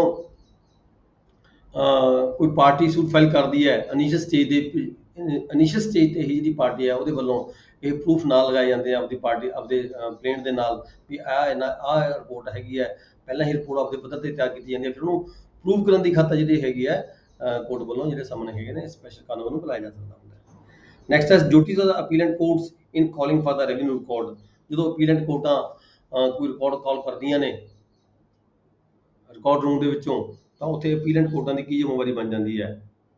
ਰਿਫਰੇਨ ਕਿਹਾ ਗਿਆ appellate courts should refrain from calling for the original records, ਮਤਲਬ ਕਿ ਇਹ ਘੱਟ ਤੋਂ ਘੱਟ ਕੋਸ਼ਿਸ਼ ਕੀਤੀ ਜਾਂਦੀ ਜਿਹੜੀ ਵੀ ਅਸਲ ਰਿਕਾਰਡ ਮੰਗਾਇਆ ਜਾਵੇ, ਕਿਉਂਕਿ ਅਸਲ ਰਿਕਾਰਡ ਜਦੋਂ ਕੋਈ ਕਿਸੇ ਕੋਰਟ 'ਚ ਮੰਗਾਇਆ ਜਾਂਦਾ ਹੈਗਾ ਤਾਂ ਉਹ ਰਿਕਾਰਡ ਦੀ ਵੀ ਖਰਾਬ ਹੋਣ ਦੀ ਸੰਭਾਵਨਾ ਬਣੀ ਰਹਿੰਦੀ ਹੈ। ਕਈ ਵਾਰੀ ਇਹ ਹੁੰਦਾ ਹੈ ਮੁਕੱਦਮਾ ਜਿਹੜਾ ਹੈਗਾ 7 ਸਾਲ ਨਹੀਂ ਨਿਬੇੜਾ ਹੁੰਦਾ ਤਾਂ ਅਸਲ ਰਿਕਾਰਡ ਕਈ ਵਾਰੀ ਉੱਥੇ ਹੀ ਪਿਆ ਰਹਿੰਦਾ ਇੱਕ ਸਾਲ। ਇਸ ਕਰਕੇ ਜਿਹੜੀਆਂ ਅਪੀਲੈਂਟ ਕੋਰਟਾਂ ਹੈਗੀਆਂ ਨੇ, ਠੀਕ ਹੈ, should refrain from calling the original records unless it is absolutely necessary। ਜੇਕਰ ਬਹੁਤ ਜ਼ਰੂਰੀ ਨਾ ਹੋਵੇ ਤਾਂ ਜਿਹੜਾ ਹੈਗਾ ਰਿਕਾਰਡ ਬੁਲਾਉਣ ਤੋਂ ਗਰੇਜ਼ ਕਰਨਾ ਚਾਹੀਦਾ ਹੈਗਾ। ਜੇਕਰ ਬਹੁਤ ਜ਼ਰੂਰੀ ਹੋਵੇ ਤਾਂ ਜਿਹੜੀ ਸ਼ੁਰੂ ਦੇ ਵਿੱਚ ਇਨੀਸ਼ੀਅਲ ਸਟੇਜ ਤੇ ਹੀ ਜਿਹੜਾ ਰਿਕਾਰਡ ਹੈ ਮੰਗਾ ਕੇ ਦੇਖ ਲੈਣਾ ਚਾਹੀਦਾ ਹੁੰਦਾ ਹੈ। ਇਨਕਨਵੀਨੀਅੰਸ 71 ਚ ਹੈ inconvenience resulting from a neglect of the orders pointed out. ਇਹਦੇ ਵਿੱਚ ਕਿਹਾ ਗਿਆ ਹੈ ਵੀ ਇਨਕਨਵੀਨੀਅੰਸ ਕਦੋਂ ਕ੍ਰੀਏਟ ਹੁੰਦੀ ਹੈ। ਇਨਕਨਵੀਨੀਅੰਸ ਕ੍ਰੀਏਟ ਉਦੋਂ ਹੁੰਦੀ ਹੈ, ਰਿਕਾਰਡ ਮੰਗਵਾਉਣ ਦੀ ਲੋੜ ਕਦੋਂ ਪੈਂਦੀ ਹੈ ਸੀਨੀਅਰ ਕੋਰਟਾਂ ਨੂੰ, ਉਦੋਂ ਜ਼ਰੂਰਤ ਪੈਂਦੀ ਹੈਗੀ ਹੈ ਜਦੋਂ ਕਿਤੇ ਜਿਹੜੀਆਂ ਪਾਰਟੀਆਂ ਹੁੰਦੀਆਂ ਨੇ ਕੰਸਰਨਡ ਪਾਰਟੀਆਂ ਨੂੰ ਉਹਦੀਆਂ ਜਿਹੜੀਆਂ ਫੋਰਸਡ ਕਾਪੀਆਂ ਅਟੈਸਟਡ ਕਾਪੀਆਂ ਮਿਲਣ ਦੀ ਕੋਈ ਪ੍ਰੋਬਲਮ ਆ ਰਹੀ ਹੋਵੇ। ਠੀਕ ਹੈ, ਇਹੋ ਜਿਹੇ ਕੇਸਾਂ ਦੇ ਵਿੱਚ ਇਹੀ ਕਿਹਾ ਗਿਆ ਹੈਗਾ supply of the proper copies extracts of the relevant entries inconvenience is caused revenue authorities is being required to produce the original records unnecessarily। ਜਦੋਂ ਕਾਪੀਆਂ ਨਹੀਂ ਮਿਲਦੀਆਂ ਤਾਂ ਰੈਵਨਿਊ ਕੋਰਟਾਂ ਨੂੰ ਥੱਲੇ ਭੇਜਿਆ ਜਾਂਦਾ ਹੈ ਵੀ ਅਨਨੈਸੈਸਰੀ ਤਰੀਕੇ ਦੇ ਨਾਲ ਫਿਰ ਉਹਨੂੰ ਰਿਕਾਰਡ ਜਾ ਕੇ ਲੈ ਕੇ ਜਾਣਾ ਪੈਂਦਾ ਜਦੋਂ ਅਸੀਂ ਕਈ ਵਾਰੀ ਮਤਲਬ ਕਿ ਅਟੈਸਟ ਕਾਪੀਆਂ ਦੇਣ ਦੇ ਵਿੱਚ ਦੇਰੀ ਹੋ ਜਾਂਦੀ ਪਾਰਟੀਆਂ ਨੂੰ। ਠੀਕ ਹੈ, all the evidence necessary for a proper decision the case is not actually on the records and the reference are made to the revenue records। ਜਿੱਥੇ ਕਿਤੇ ਕਹਿੰਦਾ ਵੀ ਕੋਈ ਖਾਸ ਲੋੜ ਨਹੀਂ ਹੈਗੀ ਡਿਸੀਜ਼ਨ ਕਰਨ ਦੀ ਖਾਤਰ ਰੈਵਨਿਊ ਰਿਕਾਰਡ ਦੀ ਕੋਈ ਖਾਸ ਜ਼ਰੂਰਤ ਨਹੀਂ ਹੈਗੀ, ਉਹਨਾਂ ਕੇਸਾਂ ਦੇ ਜਿਹੜਾ ਰਿਕਾਰਡ ਹੈਗਾ ਉਹ ਮੰਗਾਉਣ ਤੋਂ ਗਰੇਜ਼ ਕਰਨਾ ਚਾਹੀਦਾ ਹੈ। ਅਦਰਵਾਈਜ਼ ਜੇਕਰ ਤੁਹਾਨੂੰ ਜ਼ਰੂਰਤ ਹੈ ਵੀ ਤੁਹਾਡਾ ਫੈਸਲਾ ਜਿਹੜਾ ਹੈਗਾ ਡਿਪੈਂਡ ਹੀ ਇਸ ਰੈਵਨਿਊ ਰਿਕਾਰਡ ਤੇ ਕਰਦਾ ਹੈ ਵੀ ਰੈਵਨਿਊ ਰਿਕਾਰਡ ਮੰਗਾਇਆ ਜਾਣਾ ਜ਼ਰੂਰੀ ਹੈ, ਤਦ ਹੀ ਜਾ ਕੇ ਜਿਹੜਾ ਰੈਵਨਿਊ ਰਿਕਾਰਡ ਹੈ ਉਹ ਮੰਗਾਉਣ ਦੀ ਲੋੜ ਹੁੰਦੀ ਹੈ। ਫਿਰ ਨਾਲ ਹੀ ਇਹ ਕਿਹਾ ਗਿਆ ਵੀ ਇਹ ਜਿਹੜਾ ਰਿਕਾਰਡ ਹੈਗਾ ਜਦੋਂ ਤੁਹਾਡੇ ਕੋਲ ਕੋਰਟ ਦੇ ਵਿੱਚ ਕਿਸੇ ਕੋਲ ਕੋਰਟ 'ਚ ਆ ਗਿਆ ਤਾਂ ਉਹਨੂੰ ਲੰਮੇ ਸਮੇਂ ਤੱਕ ਰਿਟੇਨ ਨਹੀਂ ਕਰਨਾ ਚਾਹੀਦਾ। ਪਰ revenue court at the same time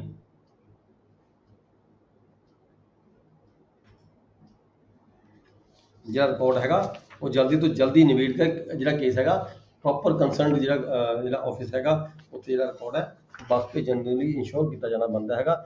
ਇਹ ਮਤਲਬ ਕਿਹਾ ਗਿਆ ਵੀ ਰੈਵਨਿਊ ਕੋਰਟਾਂ ਨੇ ਇਹਨਾਂ ਗੱਲਾਂ ਦਾ ਧਿਆਨ ਰੱਖਣਾ ਹੁੰਦਾ ਹੈ।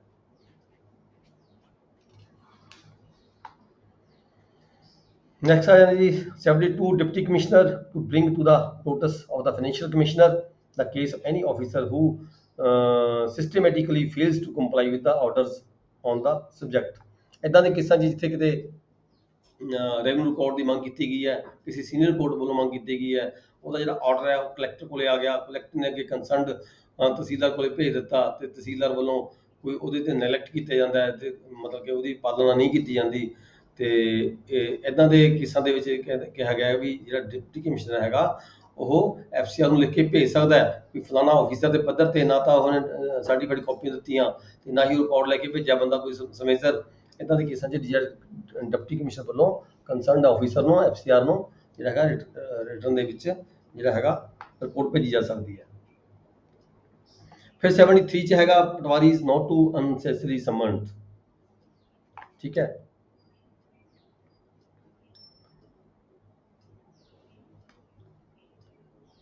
ਜਿੱਥੇ ਜਿਹੜੀਆਂ ਜਮ੍ਹਾਂਬੰਦੀਆਂ ਹੁੰਦੀਆਂ ਨੇ ਜਾਂ ਗਰਦੌਰੀ ਹੁੰਦੀ ਹੈ ਇਹਨੂੰ ਰਿਕਾਰਡ ਹੈ ਜਾਂ ਸਾਲਾਨਾ ਰਿਕਾਰਡ ਹੈ ਜਾਂ ਸਾਡਾ ਰਿਕਾਰਡ ਆਫ ਰਾਈਟਸ ਹੈਗਾ। ਠੀਕ ਹੈ, ਜੇ ਕਿਤੇ ਇਹ ਜਿਹੜਾ ਰਿਕਾਰਡ ਹੈਗਾ ਡਿਸਟ੍ਰਿਕਟ ਪੱਧਰ ਤੇ ਡਿਸਟ੍ਰਿਕਟ ਰਿਕਾਰਡ ਰੂਮ ਦੇ ਵਿੱਚ ਅਵੇਲੇਬਲ ਹੈਗਾ, ਮੰਨ ਲਓ ਡਿਪਟੀ ਕਮਿਸ਼ਨਰ ਲੋੜ ਪੈ ਗਈ, ਠੀਕ ਹੈ, ਜਮ੍ਹਾਂਬੰਦੀ ਡਿਸਟ੍ਰਿਕਟ ਰਿਕਾਰਡ ਰੂਮ ਦੇ ਵਿੱਚ ਵੀ ਹੈਗੀ ਹੈ, ਜਮ੍ਹਾਂਬੰਦੀ ਦੇਖਣੀ ਹੈ ਤਾਂ ਇਹੋ ਜਿਹੇ ਕੇਸਾਂ ਦੇ ਵਿੱਚ ਜਿਹੜਾ ਰਿਕਾਰਡ ਹੈ ਉੱਥੇ ਹੀ ਮੰਗਾ ਕੇ ਦੇਖ ਲੈਣ ਦਾ ਜ਼ਿਆਦਾ ਬੈਟਰ ਹੈਗਾ ਵੀ ਅਨਨੈਸੈਸਰੀ ਜੇਕਰ ਪਟਵਾਰੀ ਨੂੰ ਬੁਲਾਏ ਬਗੈਰ ਸਰਦਾ ਹੋਵੇ ਤਾਂ ਸਾਰਨਾ ਚਾਹੀਦਾ ਹੁੰਦਾ ਹੈ। ਇਹ ਜਿਹੜਾ ਸੈਕਸ਼ਨ ਹੈਗਾ 73 ਇਹ ਕਹਿੰਦਾ ਹੈ ਜੇਕਰ ਰਿਕਾਰਡ ਕਿਤੇ ਅਵੇਲੇਬਲ ਕੋਰਟ ਤਹਿਸੀਲ 'ਚ ਰਿਕਾਰਡ ਪਿਆ ਹੈ, ਠੀਕ ਹੈ, ਤਹਿਸੀਲਾਂ ਨੂੰ ਜ਼ਰੂਰਤ ਹੈਗੀ ਜਮਾਂ ਦੇਖਣ ਦੀ ਤਾਂ ਤਹਿਸੀਲ ਦੀ ਜਮਾਂ ਦੀ ਮੰਗਾ ਕੇ ਦੇਖ ਲੈਣੀ ਮਤਲਬ ਕਿ ਸਫੀਸ਼ੀਐਂਟ ਹੈਗੀ ਹੈ, ਬਜਾਏ ਕਿ ਪਟਵਾਰੀ ਹਲਕਾ ਨੂੰ ਰਿਕਾਰਡ ਸਮੇਤ ਬੁਲਾਇਆ ਜਾਵੇ ਤਾਂ ਉਹਦਾ ਟਾਈਮ ਵੇਸਟ ਕਿਉਂਕਿ ਪਬਲਿਕ ਡੀਲਿੰਗ ਹੈ, ਪਬਲਿਕ ਡੀਲਿੰਗ ਦੇ ਨਾਲ ਜਿਹੜਾ ਹੈਗਾ ਉਹਦੇ ਕੰਮ ਦਾ ਜਿਹੜਾ ਸਫਰ ਕਰਦਾ ਹੈ, ਇਸ ਕਰਕੇ ਗੁਰੇਜ਼ ਕਰਨਾ ਚਾਹੀਦਾ ਬਾਰ-ਬਾਰ ਪਟਵਾਰੀ ਹਲਕਾ ਨੂੰ ਬੁਲਾਉਣ ਤੋਂ। Next 74 patwari is not to summon during the inspection of the ਗਿਰਦਾਵਰੀ।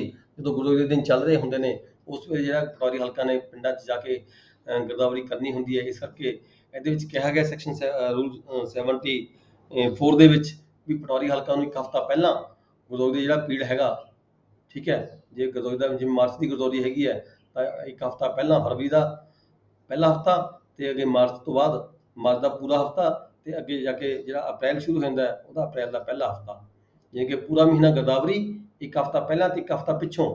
ਇੱਕ ਹਫ਼ਤਾ ਪਿੱਛੋਂ ਕਿਉਂ ਕਿਹਾ ਗਿਆ, ਇੱਕ ਹਫ਼ਤਾ ਪਹਿਲਾਂ ਕਿਉਂ ਕਿਹਾ ਗਿਆ? ਪਹਿਲਾਂ ਤਾਂ ਤਿਆਰੀ ਕਰਨੀ ਹੁੰਦੀ ਹੈ, ਰਿਕਾਰਡ ਦੇ ਵਿੱਚ ਕੋਈ ਐਂਟਰੀਆਂ ਪਾਉਣੀਆਂ ਨੇ, ਗਿਰਦਾਵਰੀ ਦੀ ਕੋਈ ਐਂਟਰੀਆਂ ਪਾਉਣੀਆਂ ਨੇ, ਇੰਤਕਾਲਾਂ ਦੇ ਅਮਲ ਕਰਨੇ ਨੇ, ਠੀਕ ਹੈ। ਇੱਕ ਹਫ਼ਤਾ ਪਿੱਛੋਂ ਕਿਉਂ ਕਿਹਾ ਗਿਆ? ਜਦੋਂ ਕਿ ਉਸਨੇ ਆਪਣਾ ਗੋਸ਼ਵਾਰਾ ਜਿੰਸਵਾਰ ਤਿਆਰ ਕਰਨਾ ਹੁੰਦਾ ਹੈ, ਇੱਕ ਹਫ਼ਤਾ ਇਸ ਕਰਕੇ ਬਾਅਦ ਕਿਹਾ ਗਿਆ। ਮਤਲਬ ਕਿ ਇਹ ਜਿਹੜਾ 1.5 ਮਹੀਨਾ ਹੁੰਦਾ ਹੈ, ਇਸ 1.5 ਮਹੀਨੇ ਦੇ ਵਿੱਚ ਪਟਵਾਰੀ ਹਲਕਾ ਨੂੰ ਕੋਰਟਾਂ ਦੇ ਵਿੱਚ ਬੁਲਾਉਣ ਤੋਂ ਗਰੇਜ਼ ਕਰਨਾ ਹੁੰਦਾ ਹੈ, ਅਨਨੈਸੈਸਰੀ ਨਹੀਂ ਬੁਲਾਉਣਾ ਚਾਹੀਦਾ ਹੁੰਦਾ। ਜੇ ਕਿਤੇ ਐਮਰਜੈਂਸੀ ਹੋਵੇ ਤਾਂ ਗੱਲ ਵੱਖਰੀ ਹੈਗੀ ਹੈ। ਨੈਕਸਟ ਹੈ ਜੀ patwaris to be summoned through the tehsildar court to furnish patwaris with the certificate showing the attendance. ਜਦੋਂ ਵੀ ਕਿਸੇ ਸੀਨੀਅਰ ਕੋਰਟ ਵੱਲੋਂ ਜਿਵੇਂ ਡਿਪਟੀ ਕਮਿਸ਼ਨਰ ਦੀ ਕੋਰਟ ਵੱਲੋਂ ਜਾਂ ਕਮਿਸ਼ਨਰ ਦੀ ਕੋਰਟ ਵੱਲੋਂ ਜਾਂ FCR ਦੀ ਕੋਰਟ ਵੱਲੋਂ ਕੋਈ ਸੰਮਨ ਪਟਵਾਰੀ ਹਲਕਾ ਨੂੰ ਡਾਇਰੈਕਟਲੀ ਤੌਰ ਤੇ ਆਉਂਦੇ ਨੇ ਤਾਂ ਉਹ ਜਿਹੜੇ ਸੰਮਨ ਨੇ ਉਹ ਤਹਿਸੀਲਦਾਰ ਰਾਹੀਂ ਆਉਣਗੇ। ਪਹਿਲਾਂ ਤਹਿਸੀਲਦਾਰ ਨੂੰ ਭੇਜੇ ਜਾਣਗੇ, ਤਹਿਸੀਲਦਾਰ ਕੰਸਰਨਡ ਤਹਿਸੀਲਦਾਰ ਜਿਹੜਾ ਹੋਏਗਾ ਉਸ ਕੋਲੇ ਆਉਣਗੇ ਸੰਮਨ ਤੇ ਕੰਸਰਨਡ ਤਹਿਸੀਲਦਾਰ ਵੱਲੋਂ ਹੀ ਜਿਹੜਾ ਪਟਵਾਰੀ ਹਲਕਾ ਕੰਸਰਨਡ ਹੈਗਾ ਉਸ ਨੂੰ ਕੋਰਟ ਦੇ ਵਿੱਚ ਜਿਹੜਾ ਹੈਗਾ ਫਾਰਵਰਡ ਜਿਹੜਾ ਸੰਮਨ ਹੈ ਫਾਰਵਰਡ ਕੀਤਾ ਜਾਏਗਾ ਕੋਰਟ ਵਿੱਚ ਰਿਕਾਰਡ ਲੈ ਕੇ ਜਾਣ ਦੀ ਖਾਤਰ। ਨੈਕਸਟ ਹੈ 76 during settlement patwaris to be examined by the commission. ਹੁਣ ਜੋ ਇੱਥੇ ਗੱਲ ਕੀਤੀ ਹੈ ਸੈਟਲਮੈਂਟ ਦੀ, ਜਦੋਂ ਸੈਟਲਮੈਂਟ ਤਾਂ ਹੋ ਰਹੀ ਹੋਵੇ ਤਾਂ ਉਸ ਵੇਲੇ ਜਿਹੜੀ ਡਿਊਟੀ ਹੁੰਦੀ ਹੈ ਪਟਵਾਰੀ ਹਲਕਾ ਦੀ, ਕਾਨੂੰਗੋ ਹਲਕਾ ਦੀ, ਠੀਕ ਹੈ, ਬਹੁਤ ਜ਼ਿਆਦਾ ਇੰਪੋਰਟੈਂਟ ਡਿਊਟੀ ਹੁੰਦੀ ਹੈ। ਤਾਂ ਉਹਨਾਂ ਦਿਨਾਂ ਦੇ ਵਿੱਚ ਕਹਿੰਦੇ ਜੇ ਪਟਵਾਰੀ ਹਲਕਾ ਨੂੰ ਬੁਲਾਉਣ ਦੀ ਲੋੜ ਪੈਂਦੀ ਹੈ ਕੋਰਟ ਦੇ ਵਿੱਚ, ਰੈਵਨਿਊ ਕੋਰਟ ਦੇ ਵਿੱਚ, ਕਿਸੇ ਸੀਨੀਅਰ ਕੋਰਟ ਦੇ ਵਿੱਚ, ਕਮਿਸ਼ਨਰ ਦੀ ਕੋਰਟ ਹੋਵੇ, FCR ਦੀ ਕੋਰਟ ਹੋਵੇ ਜਾਂ ਮਤਲਬ ਕਿ DC ਦੀ ਕੋਰਟ ਹੋਵੇ, ਤਾਂ ਉਹਨਾਂ ਦਿਨਾਂ ਦੇ ਵਿੱਚ ਜਿਹੜਾ ਪਟਵਾਰੀ ਹਲਕਾ ਨੂੰ ਬੁਲਾਉਣ ਦੀ ਬਜਾਏ ਬਤੌਰ ਕਮਿਸ਼ਨ ਜਿਹੜੀ ਹੈਗੀ ਰਿਪੋਰਟ ਲੈ ਲੈਣੀ ਚਾਹੀਦੀ ਹੁੰਦੀ ਹੈ। ਕਮਿਸ਼ਨ ਕਿਹੜਾ ਹੋਏਗਾ? ਮੰਨ ਲਓ ਉੱਥੇ ਜਿਹੜਾ ਪਟਵਾਰੀ ਹਲਕਾ ਸੈਟਲਮੈਂਟ ਤਹਿਸੀਲਦਾਰ ਹੈ, ਸੈਟਲਮੈਂਟ ਤਹਿਸੀਲਦਾਰ ਦੇ ਅੰਡਰ ਕੰਮ ਕਰ ਰਿਹਾ ਹੈ, ਠੀਕ ਹੈ, ਉੱਥੇ ਜਿਹੜਾ ਪਟਵਾਰੀ ਹਲਕਾ ਨੂੰ ਬੁਲਾਉਣ ਦੀ ਬਜਾਏ ਸੈਟਲਮੈਂਟ ਤਹਿਸੀਲਦਾਰ ਨੂੰ ਜਿਹੜਾ ਲੈਟਰ ਭੇਜਿਆ ਜਾਵੇਗਾ, ਠੀਕ ਹੈ, ਉਹਦੇ ਤੇ ਕੀ ਦੇਖਣਾ ਉਹਨਾਂ ਨੇ?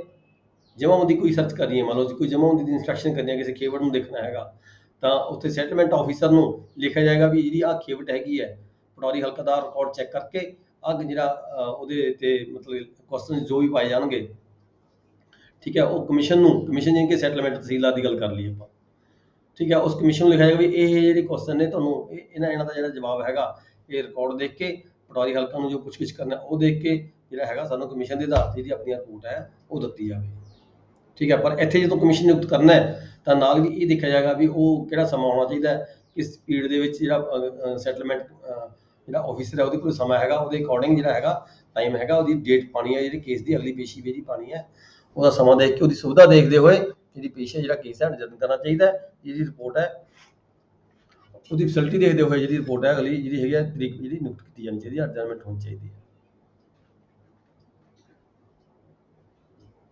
The revenue court issuing the commission should always note thereon the date to which the case has been adjourned. The officer to which the commission is sent should then be careful either to return the commission by that date. मतलब कि जो commission नियुक्त किया जाना है ਜਿਹੜਾ ਸਮਨ ਭੇਜਣਾ commission ਨੂੰ, ਠੀਕ ਹੈ, ਉਹ ਤੇ ਨੈਕਸਟ ਡੇਟ ਜਿਹੜੀ ਐਡਜਰਨਮੈਂਟ ਦੀ ਅਗਲੀ ਤਰੀਕ ਪੇਸ਼ੀ ਕਦੋਂ ਦੀ ਹੈ ਉਹ ਵੀ ਲਿਖ ਕੇ ਭੇਜਣੀ ਹੈ ਨਾਲ, ਤਾਂ ਕਿ ਜਿਹੜਾ ਕਮਿਸ਼ਨ ਹੈਗਾ ਆਪਣੇ ਉਸ ਸਮੇਂ ਤੋਂ ਪਹਿਲਾਂ ਅਗਲੀ ਪੇਸ਼ੀ ਤੋਂ ਪਹਿਲਾਂ ਆਪਦੀ ਜਿਹੜੀ ਕਾਰਵਾਈ ਕਰਕੇ ਉਹ ਕੰਸਰਨ ਕੋਰਟ ਦੇ ਵਿੱਚ ਭੇਜ ਦੇਵੇ।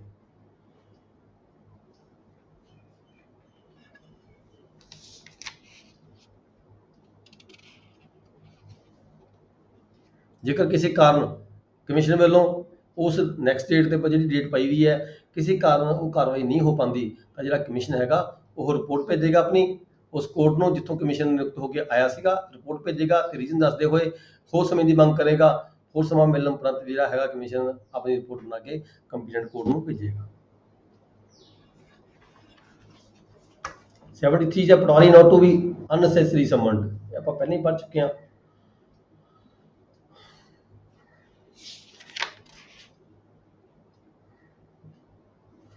ਕਮਿਸ਼ਨ ਜਨਰਲ, हाँ 77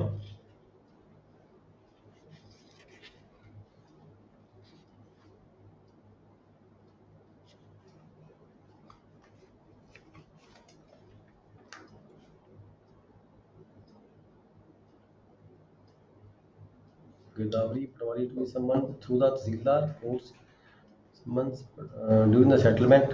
76 77 आ जी general commission and letters of request. 77 ਜਿਹੜੇ ਕਮਿਸ਼ਨ ਨਿਯੁਕਤ ਕੀਤਾ ਜਾਂਦਾ ਹੈ, ਜਿਵੇਂ ਹੁਣ ਕਮਿਸ਼ਨ ਦੀ ਗੱਲ ਕਰ ਲਈਏ, ਤੁਸੀਂ ਵੀ ਤੁਹਾਨੂੰ ਵੀ ਕਈ ਵਾਰੀ ਸਿਵਲ ਕੋਰਟਾਂ ਵੀ ਕਮਿਸ਼ਨ ਨਿਯੁਕਤ ਕਰ ਦਿੰਦੀਆਂ ਨੇ। ਕਾਨੂੰਗੋ ਹਲਕਾ ਕੋਲੇ ਕੋਈ ਲੈਟਰ ਆਉਂਦੀ ਹੈ, ਕੋਈ ਸਮਨ ਆਉਂਦਾ ਹੈ ਵਿਦ ਰਿਪੋਰਟ ਆਉਂਦਾ ਵੀ ਤੁਸੀਂ ਫਲਾਣੀ ਜਗ੍ਹਾ ਤੇ ਜਾ ਕੇ ਮੌਕਾ ਦੇਖਣਾ ਹੈ, ਠੀਕ ਹੈ, ਮੌਕਾ ਦੇਖ ਕੇ ਆਪਣੀ ਰਿਪੋਰਟ ਕਰਨੀ ਹੈ, ਠੀਕ ਹੈ, ਉਹ ਤੁਸੀਂ ਐਜ ਏ ਕਮਿਸ਼ਨ ਕੰਮ ਕਰ ਰਹੇ ਹੁੰਦੇ ਹੋ ਉਸ ਵੇਲੇ। ਇਸੇ ਤਰੀਕੇ ਜਿਹੜਾ ਕਮਿਸ਼ਨ ਹੈਗਾ ਉਹ ਕਿਸੇ ਐਕਸਪਰਟ ਨੂੰ, ਜਿਵੇਂ ਕੋਈ ਅਕਾਊਂਟਸ ਚੈੱਕ ਕਰਨੇ ਕਿਸੇ ਪਾਰਟੀ ਦੇ, ਅਕਾਊਂਟ ਚੈੱਕ ਕਰਨੇ ਦਾ ਕਿਸੇ ਅਕਾਊਂਟਸ ਆਫੀਸਰ ਨੂੰ, ਠੀਕ ਹੈ ਜੀ। ਇਸ ਤਰੀਕੇ ਜਿਹੜਾ ਕੰਸਰਨਡ ਜਿਹੜਾ ਹੈਗਾ ਐਕਸਪਰਟ ਹੁੰਦਾ ਹੈ ਉਸ ਨੂੰ ਜਿਹੜਾ ਕਮਿਸ਼ਨ ਹੈ ਉਹ ਭੇਜਿਆ ਜਾਂਦਾ ਹੈ। ਜਨਰਲ ਜਿਹੜੇ ਡੀਲ ਕਰਦੇ ਆ, ਜਿਹੜੇ ਸੈਕਸ਼ਨਸ ਦੇ ਨੇ ਕਮਿਸ਼ਨ ਦੀ ਜਿਹੜੀ ਨਿਯੁਕਤੀ ਦੇ ਜਿਹੜੇ ਸੈਕਸ਼ਨ ਹੈਗੇ ਆ, ਉਹ ਸੈਕਸ਼ਨ 75 ਤੋਂ 78 ਐਂਡ ਆਰਡਰਸ 26 ਔਰ ਸੀਪੀਸੀ, ਜਿਹੜੇ ਸੀਪੀਸੀ ਦੇ 75 ਤੋਂ 78 ਜਿਹੜੇ ਸੈਕਸ਼ਨਸ ਨੇ ਉਹ ਕਮਿਸ਼ਨ ਦੇ ਨਾਲ ਸੰਬੰਧਿਤ ਨੇ, ਤੇ ਜਿਹੜੇ ਆਰਡਰਸ ਨੇ ਉਹ 26 ਸੀਪੀਸੀ ਦਾ ਹੈਗਾ ਆਰਡਰ ਹੈ, ਉਹ ਕਮਿਸ਼ਨ ਹੈ ਕਦੋਂ ਨਿਯੁਕਤ ਕੀਤਾ ਜਾਂਦਾ, ਕਿਵੇਂ ਕਿਵੇਂ ਨਿਯੁਕਤ ਕੀਤਾ ਜਾਂਦਾ ਹੈ, ਕੀ ਪਾਲਣਾ ਕੀਤੀ ਜਾਂਦੀ ਹੈ ਕਮਿਸ਼ਨ ਦੀ, ਕੀ ਜ਼ਿੰਮੇਵਾਰੀ ਹੁੰਦੀ ਹੈ, ਕੋਰਟ ਨੇ ਕੀ ਲਿਖਣਾ ਹੁੰਦਾ, ਕੀ ਉਹਦੇ ਐਕਸਪੈਂਸਸ ਕੀ ਦੇਣੇ ਹੁੰਦੇ, ਕੋਈ ਖਰਚਾ ਦੇਣਾ ਹੁੰਦਾ, ਇਦਾਂ ਦਾ ਜਿਹੜਾ ਸਾਰਾ ਪ੍ਰੋਸੀਜਰ ਹੈਗਾ ਉਹ ਸੈਕਸ਼ਨ 75 ਤੋਂ ਲੈ ਕੇ 78 ਚ ਦਰਸਾਇਆ ਗਿਆ ਸੀਪੀਸੀ ਦੇ ਵਿੱਚ। ਤੇ ਜਿਹੜੇ ਆਰਡਰ ਨੇ ਰੈਲੀਵੈਂਟ ਆਰਡਰਸ ਉਹ 26 ਤੇ 26 ਹੈਗਾ ਸੀਪੀਸੀ ਦਾ, ਜਿਹਦੇ ਵਿੱਚ ਕਮਿਸ਼ਨ ਦੀ ਗੱਲ ਕੀਤੀ ਗਈ ਹੈਗੀ ਹੈ। then 77 78 ਚ expenses of the commission. Expenses of the commission ਜਦੋਂ ਕੋਈ ਕਮਿਸ਼ਨ ਦੇ ਕੋਲੇ ਕੋਈ ਮਤਲਬ ਕਿ ਰਿਪੋਰਟ ਮੰਗਣ ਦੇ ਲਈ ਕਿਸੇ ਸੀਨੀਅਰ ਕੋਰਟ ਵੱਲੋਂ ਕਮਿਸ਼ਨ ਨਿਯੁਕਤ ਕੀਤਾ ਜਾਂਦਾ ਹੈ ਤਾਂ ਉਹਦੇ ਇਵਜ਼ ਦੇ ਵਿੱਚ ਉਹਦੇ ਕੁਝ ਐਕਸਪੈਂਸਸ ਵੀ ਦਿੱਤੇ ਜਾਂਦੇ ਨੇ। ਇਹ ਐਕਸਪੈਂਸਸ ਦਿੱਤੇ ਕਿਹਦੇ ਵੱਲੋਂ ਦਿੱਤੇ ਜਾਣਗੇ? ਜਿਹੜੀ ਪਾਰਟੀ ਨੂੰ ਲੋੜ ਹੈਗੀ ਹੈ ਕਮਿਸ਼ਨ ਨਿਯੁਕਤ ਕਰਵਾਉਣ ਦੀ, ਜਿਹੜੀ ਪਾਰਟੀ ਨੂੰ ਜ਼ਰੂਰਤ ਹੈ ਆਪਦਾ ਜਿਹੜਾ ਕੋਈ ਰਿਪੋਰਟ ਹੈ ਪੇਸ਼ ਕਰਨ ਦੀ, ਸਾਬਤ ਕਰਨ ਦੀ, ਉਹ ਪਾਰਟੀ ਵੱਲੋਂ ਜਿਹੜਾ ਕਮਿਸ਼ਨ ਦਾ ਜਿਹੜਾ ਖਰਚਾ ਹੈਗਾ ਉਹ ਜਮ੍ਹਾਂ ਕਰਾਇਆ ਜਾਏਗਾ। ਜਦੋਂ ਕਮਿਸ਼ਨ ਦੀ ਰਿਪੋਰਟ ਆ ਗਈ ਤਾਂ ਕੰਸਰਨਡ ਪਰਸਨ ਨੂੰ, ਉਸ ਕਮਿਸ਼ਨ ਨੂੰ, ਜਿਹੜਾ ਕਮਿਸ਼ਨਰ ਹੈ, ਜਿਹਨੂੰ ਜਿਹੜਾ ਕਮਿਸ਼ਨਰ ਨੂੰ ਕਮਿਸ਼ਨਰ ਕਹਿੰਦੇ ਆ ਇੱਥੇ, ਜਿਹਨੂੰ ਆਪਾਂ ਲੋਕਲ ਕਮਿਸ਼ਨਰ ਕਹਿ ਦਈਏ, ਠੀਕ ਹੈ, ਉਹ ਕਮਿਸ਼ਨ ਦਾ ਜਿਹੜਾ ਖਰਚਾ ਹੈ ਉਸ ਕਮਿਸ਼ਨਰ ਨੂੰ ਜੋ ਪਾਰਟੀ ਵੱਲੋਂ ਜਮ੍ਹਾਂ ਕਰਾਇਆ ਗਿਆ, ਰਿਪੋਰਟ ਆਉਣ ਤੇ ਜਿਹੜਾ ਖਰਚਾ ਹੈਗਾ ਕਮਿਸ਼ਨ ਨੂੰ ਪੇ ਕੀਤਾ ਜਾਵੇਗਾ। ਪਰ ਜੇਕਰ ਜਿਹੜਾ ਖਰਚਾ ਸੈਟੀਸਫਾਈ ਨਹੀਂ ਹੈਗਾ, ਸੌਰੀ ਖਰਚਾ ਨਹੀਂ, ਜੇਕਰ ਜਿਹੜੀ ਕਮਿਸ਼ਨ ਦੀ ਜਿਹੜੀ ਰਿਪੋਰਟ ਹੈ ਸੈਟੀਸਫਾਈ ਨਹੀਂ ਹੈਗੀ, ਜੇਕਰ ਸੈਟੀਸਫਾਈਡ ਹੈ ਤਾਂ ਜਿੰਨਾ ਖਰਚਾ ਭਰਵਾਇਆ ਗਿਆ ਉਹ ਸਾਰਾ ਖਰਚਾ ਪੇ ਕੀਤਾ ਜਾਵੇਗਾ। ਜੇਕਰ ਕਿਤੇ ਜਿਹੜੀ ਰਿਪੋਰਟ ਹੈ ਸੈਟੀਸਫਾਈ ਨਹੀਂ ਹੈਗੀ, ਅੱਧੀ ਅਧੂਰੀ ਰਿਪੋਰਟ ਆਈ ਹੈ ਕਮਿਸ਼ਨ ਵੱਲੋਂ, ਤਾਂ ਜਿਹੜਾ ਕੋਰਟ ਹੈ ਡਿਸਾਈਡ ਕਰੇਗੀ ਵੀ ਇਸ ਨੂੰ ਕਿੰਨੇ ਪੈਸੇ ਦਿੱਤੇ ਜਾਣੇ ਬਣਦੇ ਨੇ, ਜਿਹੜਾ ਖਰਚਾ ਜਮ੍ਹਾਂ ਹੋਇਆ ਉਹਦਾ ਕਿੰਨਾ ਜਿਹੜਾ ਪਾਰਟ ਹੈਗਾ ਉਹ ਕਮਿਸ਼ਨ ਨੂੰ ਦਿੱਤਾ ਜਾਣਾ ਬਣਦਾ ਹੈਗਾ। ਜੇ ਰੈਵਨਿਊ ਕੋਰਟ ਨੂੰ ਸਰ ਲੋਕਲ ਕਮਿਸ਼ਨ ਅਪਾਇੰਟ ਕਰਨ ਦੀ ਲੋੜ ਪੈਂਦੀ ਹੈ ਤਾਂ ਵੀ ਸੀਪੀਸੀ ਦੇ ਤਹਿਤ ਹੀ ਕਰੋ ਜੀ? ਹਾਂਜੀ ਹਾਂ, ਆਪਾਂ ਪੜ੍ਹਿਆ ਸੀ ਆਪਣੇ 'ਚ ਵੀ ਹੈਗਾ, ਲੈਂਡ ਰੈਵਨਿਊ ਐਕਟ ਦੇ ਵਿੱਚ ਵੀ ਹੈਗਾ ਕਮਿਸ਼ਨ ਦੀ ਗੱਲ। ਠੀਕ ਹੈ। ਦੇਖੋ ਜਿਹੜਾ ਲੈਂਡ ਰੈਵਨਿਊ ਐਕਟ ਹੈ ਇਹ ਸਾਰਾ ਸੀਪੀਸੀ ਦੇ ਬੇਸਡ ਹੈ। ਠੀਕ ਹੈ ਸਰ। ਆਲਮੋਸਟ ਸੀਪੀਸੀ ਦੇ ਬੇਸਡ ਹੈ। ਜੋ ਪ੍ਰੋਸੈਸ ਸੀਪੀਸੀ 'ਚ ਅਡਾਪਟ ਕੀਤਾ ਜਾਂਦਾ ਹੈ ਉਹ ਸਾਰਾ ਜਿਹੜਾ ਪ੍ਰੋਸੈਸ ਹੈ ਉਹ ਲੈਂਡ ਰੈਵਨਿਊ ਐਕਟ ਦੇ ਵਿੱਚ ਉਹੀ ਪ੍ਰੋਸੀਜਰ ਅਡਾਪਟ ਕੀਤਾ ਜਾਂਦਾ ਹੈ। ਜਿੱਥੇ ਕਿਤੇ ਕੋਈ ਗੱਲ ਰਹਿ ਗਈ ਹੈ ਇਸ ਐਕਟ ਦੇ ਵਿੱਚ ਦਰਸਾਉਣ ਤੋਂ, ਤਾਂ ਇੱਥੇ ਨਾਲ ਹੀ ਸਪੈਸ਼ਲ ਲਿਖਿਆ ਗਿਆ ਹੈਗਾ, ਫਿਰ then we have to follow the procedure of the CPC. Issue of commission to the revenue officials. 79 ਚ ਗੱਲ ਕਰਦੇ ਹਾਂ ਵੀ ਜਿਹੜੇ ਕਮਿਸ਼ਨ ਹੈਗੇ ਆ ਰੈਵਨਿਊ ਆਫੀਸ਼ੀਅਲ ਨੂੰ ਜਿਹੜਾ ਕਮਿਸ਼ਨ ਹੈ ਨਿਯੁਕਤ ਕੀਤਾ ਜਾ ਸਕਦਾ ਹੈ।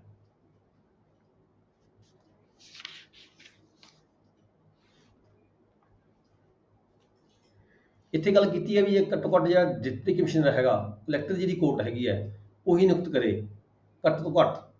ਵੱਡੀਆਂ ਕੋਰਟਾਂ ਕਮਿਸ਼ਨਰ ਦੀ ਕੋਰਟ ਹੈ, ਐਫਸੀਆਰ ਦੀ ਕੋਰਟ ਹੈ, ਠੀਕ ਹੈ, ਉਹ ਤਾਂ ਕਮਿਸ਼ਨ ਨਿਯੁਕਤ ਕਰ ਹੀ ਸਕਦੀਆਂ।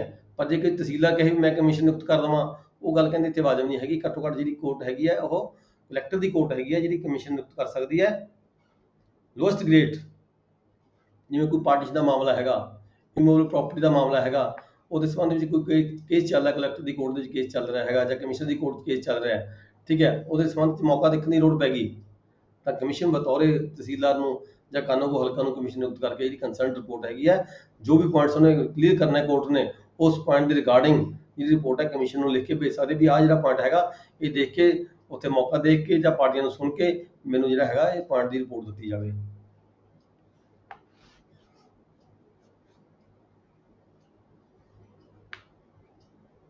ਇੱਥੇ ਆ ਕੇ ਜਦੋਂ ਗੱਲ ਕੀਤੀ ਹੈ ਫਿਰ when a commission is issued under the preceding rule, any revenue official below the rank of ਤਹਿਸੀਲਦਾਰ, ਮਤਲਬ ਕਿ ਕਾਨੂੰਗੋ ਹੋਵੇ ਜਾਂ ਪਟਵਾਰੀ ਹਲਕਾ ਹੋਵੇ, ਠੀਕ ਹੈ, moderate fee may be allowed।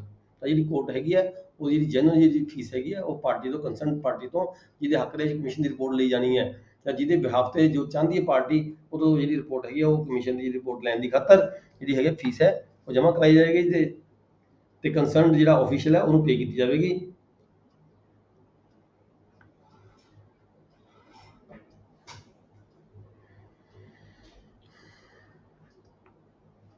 Provided that in the case of commission issued by the court of subordinate that the collector, no fee shall be allowed except with the approval of the deputy commissioner।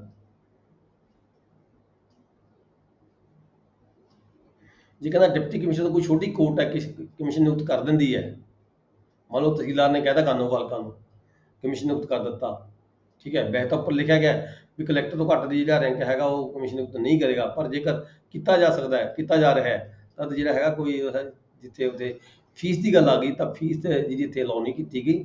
ਜੇ fees ਦੇਣੀ ਬਣਦੀ ਹੈ ਤਾਂ ਉਹਦੀ ਜਿਹੜੀ permission ਹੈ collector ਤੋਂ ਲਈ ਜਾਏਗੀ। ਨੈਕਸਟ ਹੈ section 80 rule 80 issue of commissions for local investigation et cetera. ਮੰਨ ਲਓ ਲੋਕਲ ਇਨਵੈਸਟੀਗੇਸ਼ਨ ਕਰਨੀ ਹੈ, ਠੀਕ ਹੈ, ਕੋਈ ਮੌਕਾ ਦੇਖ ਕੇ ਕੋਈ ਰਿਪੋਰਟ ਦੇਣੀ ਹੈ ਜਾਂ ਕੋਈ ਕਿਸੇ ਦੇ ਜਿਹੜੇ ਅਕਾਊਂਟਸ ਵਗੈਰਾ ਨੇ ਉਹ ਚੈੱਕ ਕਰਨੇ ਹੈ।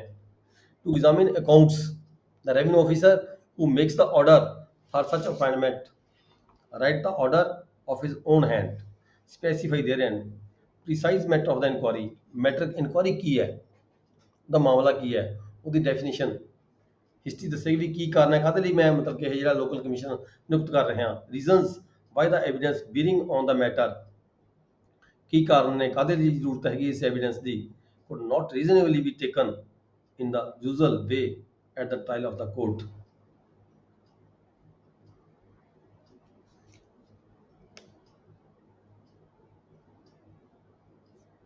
ਮਤਲਬ ਜਦੋਂ ਕਿਤੇ ਲੋਕਲ ਇਨਕੁਆਇਰੀ ਦੀ ਲੋੜ ਪੈ ਜਾਂਦੀ ਹੈ ਤਾਂ ਲੋਕਲ ਇਨਕੁਆਇਰੀ ਵੇਲੇ ਵੀ ਜਿਹੜਾ ਹੈਗਾ ਕਮਿਸ਼ਨ ਨੂੰ ਭੇਜ ਕੇ ਜਿਹੜੀ ਰਿਪੋਰਟ ਹੈ ਲਈ ਜਾ ਸਕਦੀ ਹੈ।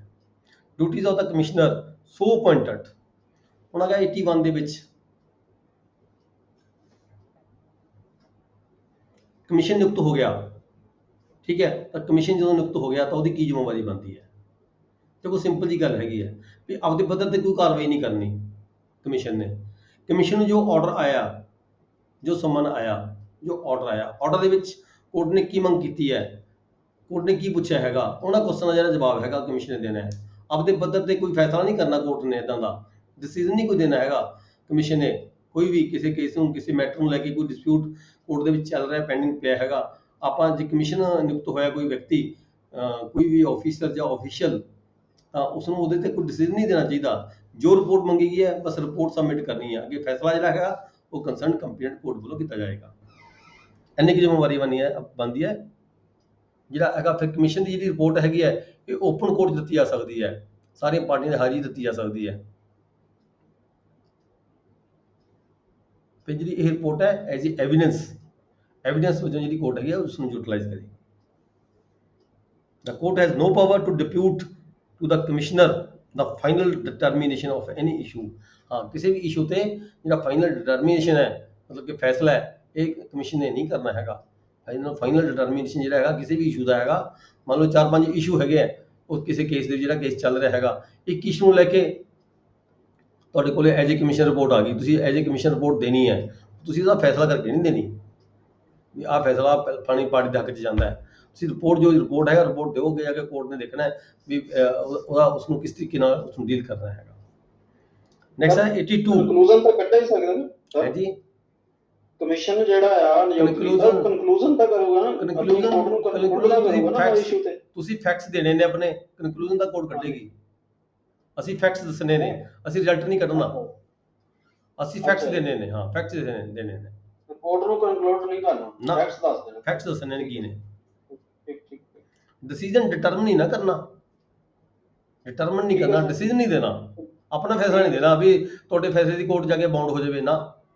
ਮੈਨੂੰ ਆਹ ਲੱਗਦਾ, ਇਹ ਸ਼ਬਦ ਨਹੀਂ ਕਹਿਣਾ ਵੀ ਮੈਨੂੰ ਆਹ ਲੱਗਦਾ ਜੀ ਇਹਨਾਂ ਤੋਂ ਬਾਅਦ। ਹਾਂ, ਨਹੀਂ, ਤੁਹਾਨੂੰ ਆਹ ਲੱਗਦਾ ਹੈ, ਆਪਦਾ ਕਨਕਲੂਜਨ ਨਹੀਂ ਦੇਣਾ। ਕਲੀਅਰ ਇੱਥੇ ਬਿਲਕੁਲ ਹੀ ਕਲੀਅਰ ਹੈਗਾ ਵੀ ਤੁਸੀਂ ਆਪਦਾ ਡਿਟਰਮਨ ਨਹੀਂ ਕਰਨਾ ਵੀ ਇਹ ਜਿਹੜਾ ਫੈਕਟ ਹੈ ਇਹ ਕਿਹੜੀ ਪਾਰਟੀ ਦੇ ਹੱਕ 'ਚ ਜਾਂਦਾ ਜਾਂ ਕਿਹੜੀ ਪਾਰਟੀ ਦੇ ਖਿਲਾਫ ਜਾਂਦਾ। ਤੁਸੀਂ ਆਪਣਾ ਫੈਸਲਾ ਦੇਣਾ, ਅੱਗੇ ਕੋਰਟ ਨੇ ਦੇਖਣਾ ਹੈ ਉਸਨੂੰ ਵੀ ਮੈਂ ਇਹ ਜਿਹੜਾ ਫੈਸਲਾ ਹੈਗਾ, ਇਹ ਜਿਹੜੀ ਐਵੀਡੈਂਸ ਹੈ A ਪਾਰਟੀ ਦੇ ਹੱਕ 'ਚ ਜਾਏਗੀ ਜਾਂ B ਪਾਰਟੀ ਦੇ ਹੱਕ 'ਚ ਜਾਏਗੀ। ਮਤਲਬ ਜਿਹੜੀ ਤੁਹਾਡੀ ਰਿਪੋਰਟ ਹੈਗੀ ਆ ਉਹ ਬਿਲਕੁਲ ਸਪਸ਼ਟ ਹੋਣੀ ਚਾਹੀਦੀ ਹੈ, ਗੋਲਮੋਲ ਨਹੀਂ ਹੋਣੀ ਚਾਹੀਦੀ। ਨੈਕਸਟ ਹੈ selection of the commissioners, great care. ਕਿਉਂ ਜਦੋਂ ਕਮਿਸ਼ਨਰ ਦੀ ਨਿਯੁਕਤੀ ਕਰਨੀ ਹੈ ਤਾਂ ਬਹੁਤ ਧਿਆਨ ਦੇਣਾ ਚਾਹੀਦਾ, ਧਿਆਨ ਦੇ ਨਾਲ ਜਿਹੜੀ ਕਮਿਸ਼ਨ ਦੀ ਨਿਯੁਕਤੀ ਹੋਣੀ ਚਾਹੀਦੀ ਹੈ। ਸਭ ਤੋਂ ਪਹਿਲਾਂ ਤਾਂ ਕੀ ਹੈ, should be exercised by the court in selecting persons for the appointment as a commissioner, making local inquiry। ਜਦੋਂ ਕੋਈ ਲੋਕਲ ਇਨਕੁਆਇਰੀ ਦੀ ਕੋਈ ਇਨਸਪੈਕਸ਼ਨ ਕਰਵਾਉਣੀ ਹੈ ਕਿਸੇ ਵੀ ਵਿਅਕਤੀ ਤੋਂ, ਤਾਂ ਉਹ ਕਿਹੜਾ ਵਿਅਕਤੀ ਹੋ ਸਕਦਾ ਕਮਿਸ਼ਨਰ, ਠੀਕ ਹੈ, ਉਹਦੇ ਲਈ ਬਹੁਤ ਧਿਆਨ ਦੇ ਨਾਲ ਮਤਲਬ ਕਿ ਜਿਹੜਾ ਹੈਗਾ ਬੰਦੇ ਦੀ ਸਿਲੈਕਸ਼ਨ ਹੋਣੀ ਚਾਹੀਦੀ ਹੈ। ਡਿਪਟੀ ਕਮਿਸ਼ਨਰ ਸੁਪਰਵਾਈਜ਼ ਕਰਨਾ ਹੁੰਦਾ ਸਾਰੇ ਮਤਲਬ ਕਿ ਕਿੱਦਾਂ ਦੇ ਜਿਹੜੇ ਬੰਦੇ ਹੋ ਸਕਦੇ ਨੇ। ਇਹਦੀ ਜਿਹੜੀ ਸੁਪਰਵਿਜ਼ਨ ਹੈ DC ਵੱਲੋਂ ਕੀਤੀ ਜਾਂਦੀ ਹੈ। ਦੈਨ ਕੀ ਹੈਗਾ, ਦ ਹੈਬਚੁਅਲ ਇੰਪਲੋਇਮੈਂਟ, ਮਤਲਬ ਜਿਵੇਂ ਪਾਰਟੀਕੂਲਰ ਇੱਕੋ ਹੀ ਬੰਦਾ ਹੈਗਾ ਚੱਕ ਕੇ ਉਸ ਨੂੰ ਬਾਰ-ਬਾਰ ਠੀਕ ਹੈ ਉਸ ਨੂੰ ਕਮਿਸ਼ਨ ਨਿਯੁਕਤ ਕੀਤਾ ਜਾਵੇ, ਠੀਕ ਹੈ, ਇਹ ਵਾਜਬ ਨਹੀਂ ਕਹਿੰਦੇ ਹੈਗਾ। The habitual employment of the same person should not be encouraged। The issue of commission to the petition writers and persons who hang about the courts should not be permitted। ਕੋਈ ਜਿਹੜੇ ਪਟੀਸ਼ਨ ਰਾਈਟਰਸ ਹੁੰਦੇ ਨੇ, ਅਰਜੀਮੀਸ ਹੁੰਦੇ ਆ ਬਾਹਰਲੇ, ਠੀਕ ਹੈ, ਜਾਂ ਕੋਰਟਾਂ ਦੇ ਕੋਰਟ ਦੀ ਬਦਨਾਮੀ ਕੋਈ ਕਰੇ, ਠੀਕ ਹੈ, ਇਦਾਂ ਦੇ ਜਿਹੜੇ ਵਿਅਕਤੀ ਹੈਗੇ ਉਹਨਾਂ ਨੂੰ ਕਮਿਸ਼ਨ ਨਿਯੁਕਤ ਕਰਨ ਤੋਂ ਗੁਰੇਜ਼ ਕਰਨਾ ਚਾਹੀਦਾ ਹੈਗਾ। ਫਿਰ ਅੱਗੇ ਜਾ ਕੇ ਦੱਸਿਆ ਹੈਗਾ 83 ਦੇ ਵਿੱਚ readers of the same court, ਉਸ ਕੋਰਟ ਦੇ ਜਿਹੜੇ ਰੀਡਰਸ ਨੇ, ਮਿਨਿਸਟਰਲ ਆਫਿਸਰ ਹੈ, ਕੋਈ ਸਟਾਫ ਦਾ ਮੈਂਬਰ ਹੈਗਾ, never be appointed as a local commissioner, ਠੀਕ ਹੈ। ਫਿਰ ਨਾਲੇ ਇੱਥੇ ਗੱਲ ਕੀਤੀ ਹੈ such commissioner should be issued whichever possible, ਕੋਈ ਰਿਟਾਇਰ ਆਫਿਸਰ ਹੋਵੇ, ਕੋਈ ਰੈਵਨਿਊ ਆਫਿਸਰ ਹੋਵੇ ਰਿਟਾਇਰ, ਉਹਨੂੰ ਵੀ ਨਿਯੁਕਤ ਕੀਤਾ ਜਾ ਸਕਦਾ ਹੈ, ਜਾਂ ਕੋਈ ਪ੍ਰੋਫੈਸ਼ਨਲ ਪਰਸਨ ਹੋਵੇ, ਪ੍ਰੋਫੈਸ਼ਨਲ ਪਰਸਨ ਜਿਵੇਂ ਕਿ ਕੋਈ ਵਕੀਲ ਹੋਵੇ ਜਾਂ ਕੋਈ ਇੰਜੀਨੀਅਰ ਲਿਖਿਆ ਹੈ, ਕੰਟਰੈਕਟਰ ਲਿਖਿਆ ਹੈ, ਆਕਸ਼ਨਰਸ, ਅਕਾਊਂਟੈਂਟਸ, ਇੱਦਾਂ ਜਿਹੜੇ ਵਿਅਕਤੀ ਹੈਗੇ ਨੇ ਜਿੱਥੇ ਜਿਹੋ ਜਿਹੀ ਰਿਪੋਰਟ ਹੈਗੀ ਹੈ ਉਹੋ ਜਿਹੀ ਰਿਪੋਰਟ ਦੇ ਅਕੋਰਡਿੰਗ ਜਿਹੜਾ ਬੰਦਾ ਹੈਗਾ ਉਹਦਾ ਐਕਸਪਰਟ ਹੈਗਾ ਉਸ ਨੂੰ ਕਮਿਸ਼ਨ ਨਿਯੁਕਤ ਕੀਤਾ ਜਾ ਸਕਦਾ ਹੈਗਾ। Ministers to examine the accounts should be selected from man competent ਜਿਹੜਾ ਵਿਅਕਤੀ ਹੈਗਾ ਉਸ ਨੂੰ ਉਹਦੀ ਨਿਯੁਕਤੀ ਹੋਣੀ ਚਾਹੀਦੀ ਹੈ। It is absolutely fertile to issues commissioners in a particular form of account to person who is unable. ਜੇ ਹੁਣ ਕੋਈ ਬੰਦਾ ਕੰਮ ਨੂੰ ਜਾਣਦਾ ਹੀ ਨਹੀਂ ਹੈਗਾ ਉਸ ਨੂੰ ਤੁਸੀਂ ਨਿਯੁਕਤ ਕਰ ਦਿੰਦੇ ਹੋ। ਜੇ ਕਿਸੇ ਨੂੰ ਅਕਾਊਂਟ ਦੀ ਕੋਈ ਜਾਣਕਾਰੀ ਹੀ ਨਹੀਂ ਹੈਗੀ ਵੀ ਅਕਾਊਂਟ ਬਣਦੇ ਕਿਵੇਂ ਨੇ, ਕਿਵੇਂ ਦੇਖਣੇ, ਕਿਵੇਂ ਚੈੱਕ ਕਰਨੇ ਨੇ, ਠੀਕ ਹੈ, ਉਸ ਵਿਅਕਤੀ ਨੂੰ ਤੁਸੀਂ ਕਮਿਸ਼ਨ ਨਿਯੁਕਤ ਕਰਤਾ ਅਕਾਊਂਟ ਚੈੱਕ ਕਰਨ ਦੀ ਖਾਤਰ, ਉਹ ਫਰਟਾਈਲ ਹੈਗਾ, ਉਹ ਬੇਮਤਲਬ ਬੇਮੈਨੇ ਹੈਗਾ, ਉਹਦੀ ਕੋਈ ਮਤਲਬ ਨਹੀਂ ਬਣਦਾ, ਉਹ ਗਲਤ ਹੈਗਾ, ਉਹ ਟਾਈਮ ਵੇਸਟਿੰਗ ਦਾ ਟਾਈਮ ਹੈਗਾ। ਨੈਕਸਟ ਹੈ 85 letters of request to a foreign country. Letters of request to a foreign country, ਹੁਣ ਫੋਰਨ ਕੰਟਰੀ ਦੇ ਵਿੱਚ ਕੋਈ ਲੈਟਰ ਭੇਜਣਾ ਹੈ ਜਿਹਨੂੰ ਲੈਟਰ ਆਫ ਰਿਕੁਐਸਟ ਕਹਿ ਦਿੰਦੇ ਆਪਾਂ, ਉੱਥੇ ਕੋਈ ਸਮਨ ਭੇਜਣਾ ਇੱਕ ਤਰ੍ਹਾਂ ਦਾ ਇਹ ਕਹਿ ਲਈਏ, ਠੀਕ ਹੈ, ਉੱਥੋਂ ਕੋਈ ਰਿਪੋਰਟ ਚਾਹੀਦੀ ਹੈ ਤਾਂ ਜਿਹੜਾ ਹੈਗਾ ਫੋਰਨ ਕੰਟਰੀ ਭੇਜਣਾ ਤਾਂ invariably it have to be sent to the state government. Foreign country 'ਚ ਕੋਈ ਇੱਦਾਂ ਦਾ ਕੋਈ ਇੰਟਰੋਗੇਟਰੀ ਭੇਜਣੀ ਹੈ, ਕੋਈ ਸਮਨ ਭੇਜਣਾ ਹੈਗਾ, ਕੋਈ ਰਿਪੋਰਟ ਲੈਣੀ ਹੈ ਤਾਂ ਉਹ ਸਟੇਟ ਗਵਰਨਮੈਂਟ ਰਾਹੀਂ ਭੇਜੀ ਜਾਏਗੀ, ਡਾਇਰੈਕਟ ਨਹੀਂ ਭੇਜਾਂਗੇ, ਸਟੇਟ ਗਵਰਨਮੈਂਟ ਰਾਹੀਂ ਭੇਜਾਂਗੇ। They should be accompanied by a complete list of questions to be put to the witness. ਕੋਈ ਵਿਟਨੈਸ ਹੈ ਜਿਹਨੂੰ ਕੁਐਸਚਨ ਪੁੱਟ ਅਪ ਕਰਨੇ ਨੇ, ਠੀਕ ਹੈ, ਉਹਦੀ ਜਿਹੜੀ ਕੁਐਸਚਨਾਂ ਦੀ ਲਿਸਟ ਹੈਗੀ ਹੈ ਉਹ ਨਾਲ ਭੇਜੀ ਜਾਏਗੀ ਸੰਬੰਧ ਦੇ, ਤਾਂ ਕਿ ਉਹ ਕੁਐਸਚਨਾਂ ਦਾ ਆਨਸਰ ਬਣਾ ਕੇ ਆਪਦਾ ਉਹਨੂੰ ਵਾਪਸ ਕੋਰਟ ਦੇ ਵਿੱਚ ਆ ਜਾਵੇ। Translations of the letters of request and the interrogatories and cross interrogatories, ਜਿਹੜੇ ਕੁਐਸਚਨ ਨੇ ਜੇ ਉਹ ਬੰਦਾ ਉੱਥੇ ਜਿਹੜੀ ਲੈਂਗੁਏਜ ਹੈਗੀ ਆ ਨਹੀਂ ਸਮਝਦਾ ਤਾਂ ਉਸ ਤਰੀਕੇ ਦੇ ਨਾਲ ਜਿਹੜੀ ਲੈਂਗੁਏਜ ਹੈਗੀ ਹੈ ਉਹ ਲੈਂਗੁਏਜ ਨਾਲ ਟ੍ਰਾਂਸਲੇਟ ਕਰਕੇ ਕਾਪੀ ਭੇਜਣੀ ਚਾਹੀਦੀ ਹੈਗੀ ਹੈ, ਕਿਉਂਕਿ ਬੰਦਾ ਕੱਲੀ ਹੀ ਆਪਾਂ ਨੂੰ ਲੱਗਦਾ ਵੀ ਇੰਗਲਿਸ਼ ਜਾਂਦਾ ਹੋਏਗਾ, ਉਹ ਪੰਜਾਬੀ ਨਹੀਂ ਜਾਂਦਾ, ਆਪਣੇ ਕੋਲ ਟਾਈਮ ਪੰਜਾਬੀ ਚੱਲ ਰਹੀ ਹੈ ਜਿਵੇਂ, ਤਾਂ ਦੂਜੀ ਕਾਪੀ ਜਿਹੜੀ ਉਸ ਏਰੀਏ ਦੀ ਜਿਹੜੀ ਲੈਂਗੁਏਜ ਹੈਗੀ ਹੈ ਉਸ ਵਿਟਨੈਸ ਦੀ ਜਿਹੜੀ ਲੈਂਗੁਏਜ ਹੈਗੀ ਹੈ ਉਸ ਲੈਂਗੁਏਜ ਦੇ ਵਿੱਚ ਵੀ ਜਿਹੜੀ ਕਾਪੀ ਇੱਕ ਨਾਲ ਭੇਜੀ ਜਾਏਗੀ। ਤੇ ਜਿਹੜੇ ਕੁਐਸਚਨ ਵਗੈਰਾ ਹੈਗੇ ਨੇ ਕੁਐਸਚਨ ਨਾਲ ਭੇਜੇ ਜਾਣਗੇ ਸਾਰੇ। ਐਂਡ ਐਨੀ ਅਦਰ ਡਾਕੂਮੈਂਟ, ਜੇ ਕੋਈ ਡਾਕੂਮੈਂਟ ਹੈ ਪ੍ਰੂਵ ਕਰਨਾ ਉਸ ਤੋਂ ਐਜ਼ ਏ ਵਿਟਨਸ, ਠੀਕ ਹੈ, ਕੋਈ ਡਾਕੂਮੈਂਟ ਹੈ ਵੀ ਹਾਂ ਇਹ ਉਹਦੀ ਡਾਕੂਮੈਂਟ ਦੇ ਉੱਪਰ ਉਹਦੀ ਕੋਈ ਵਿਟਨਸ ਪਈ ਵੀ ਹੈ, ਕੋਈ ਗਵਾਹੀ ਪਈ ਵੀ ਹੈਗੀ ਹੈ, ਠੀਕ ਹੈ, ਤਾਂ ਉਹ ਡਾਕੂਮੈਂਟ ਜਿਹੜਾ ਹੈਗਾ ਉਹ ਡਾਕੂਮੈਂਟ ਵੀ ਨਾਲ ਭੇਜਿਆ ਜਾਏਗਾ। ਉਹਦੇ ਤੋਂ ਪੁੱਛਿਆ ਜਾਏਗਾ ਆਪਦੇ ਕੁਐਸਚਨਾਂ ਦੇ ਵਿੱਚ ਵੀ ਇਹ ਡਾਕੂਮੈਂਟ ਦੇ ਸੰਬੰਧ 'ਚ ਕੀ ਕਹਿਣਾ ਚਾਹੁੰਦਾ ਹੈਗਾ ਉਹ, ਜੇ ਉਹਦੇ ਸਾਈਨ ਕੀਤੇ ਹੋਏ ਨੇ ਤਾਂ ਉਹਦੇ ਬਾਰੇ ਪੁੱਛਿਆ ਜਾਏਗਾ।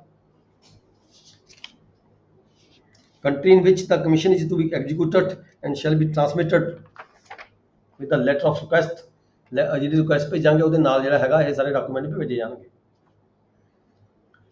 ਫਿਰ 86 ਕੀ ਹੈਗਾ, the same as the foreign authorities responsible for executing the letters of the request, ਜਦੋਂ ਅਸੀਂ ਲੈਟਰ ਆਫ ਰਿਕੁਐਸਟ ਭੇਜਾਂਗੇ ਕਿਸੇ ਫੋਰਨ ਕੰਟਰੀ ਦੇ ਵਿੱਚ ਤਾਂ ਉਸੇ ਤਰੀਕੇ ਨਾਲ are entitled to payment of any out pocket expenses, ਤਾਂ ਜੇ ਉੱਥੇ ਕੋਈ ਸਮਨਿੰਗ ਕਰਾਉਣ ਦੇ ਵਾਸਤੇ ਜਾਂ ਉਹ ਪ੍ਰੋਸੈਸ ਅਡਾਪਟ ਕਰਨ ਦੇ ਲਈ ਜੇ ਕੋਈ ਖਰਚਾ ਲੱਗਦਾ ਹੈਗਾ ਤਾਂ ਉਹਦੇ ਅਕੋਰਡਿੰਗ ਜਿਹੜਾ ਉਹ ਖਰਚਾ ਹੈ ਉਹ ਵੀ ਕੰਸਰਨਡ ਪਾਰਟੀ ਵੱਲੋਂ ਜਮ੍ਹਾਂ ਕਰਵਾਇਆ ਜਾਏਗਾ। Expenses actually incurred in obtaining the evidence of the Indian courts, the court should therefore satisfy themselves before sending any document for the execution that in case of such a demand being made the money will be forthcoming, payment ਵੀ ਉਸ ਤਰੀਕੇ ਨਾਲ ਲਈ ਜਾਏਗੀ ਜਿਵੇਂ ਆਪਾਂ Indian ਕੋਰਟਾਂ ਦੇ ਵਿੱਚ payment ਜਮ੍ਹਾਂ ਕਰਵਾਉਂਦੇ ਹਾਂ ਪਾਰਟੀਆਂ ਤੋਂ, ਉਸ ਤਰੀਕੇ ਹੀ ਜਿਹੜੀ ਪੇਮੈਂਟ ਹੈ ਉਸ ਵਿਟਨਸ ਨੂੰ ਪੇ ਕੀਤੀ ਜਾਵੇਗੀ।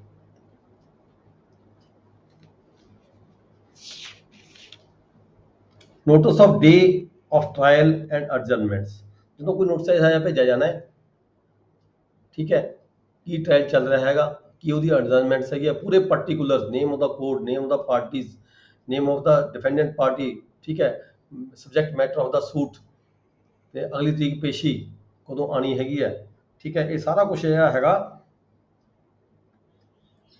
It is the business of the parties, reasonable steps, witness presents court, day fix, total ਮਤਲਬ ਡਿਟੇਲ ਜਿਹੜੀ ਹੈਗੀ ਹੈ ਉਹ ਸਾਰੀ ਡਿਟੇਲ ਹੈਗੀ ਹੈ ਉਸ ਸੰਬੰਧ ਦੇ ਨਾਲ ਜਾਏਗੀ ਤਾਂ ਕਿ ਕੰਸਰਨ ਜਿਹੜਾ ਬਿਜ਼ਨਸ ਹੈਗਾ ਵਿਟਨਸ ਹੈਗਾ ਉਹਨੂੰ ਸਾਰਾ ਪਤਾ ਲੱਗ ਜਾਏ ਵੀ ਮੈਂ ਕਿਸ ਸੰਬੰਧ ਵਿੱਚ ਮੇਰੇ ਤੋਂ ਕੁਐਸਚਨ ਪੁੱਛੇ ਜਾ ਰਹੇ ਨੇ ਤਾਂ ਕਿਸ ਸੰਬੰਧ ਵਿੱਚ ਮੈਨੇ ਇਹ ਜਿਹੜੇ ਆਨਸਰ ਹੈ ਦਿੱਤੇ ਜਾਣੇ ਬਣਦੇ ਨੇ।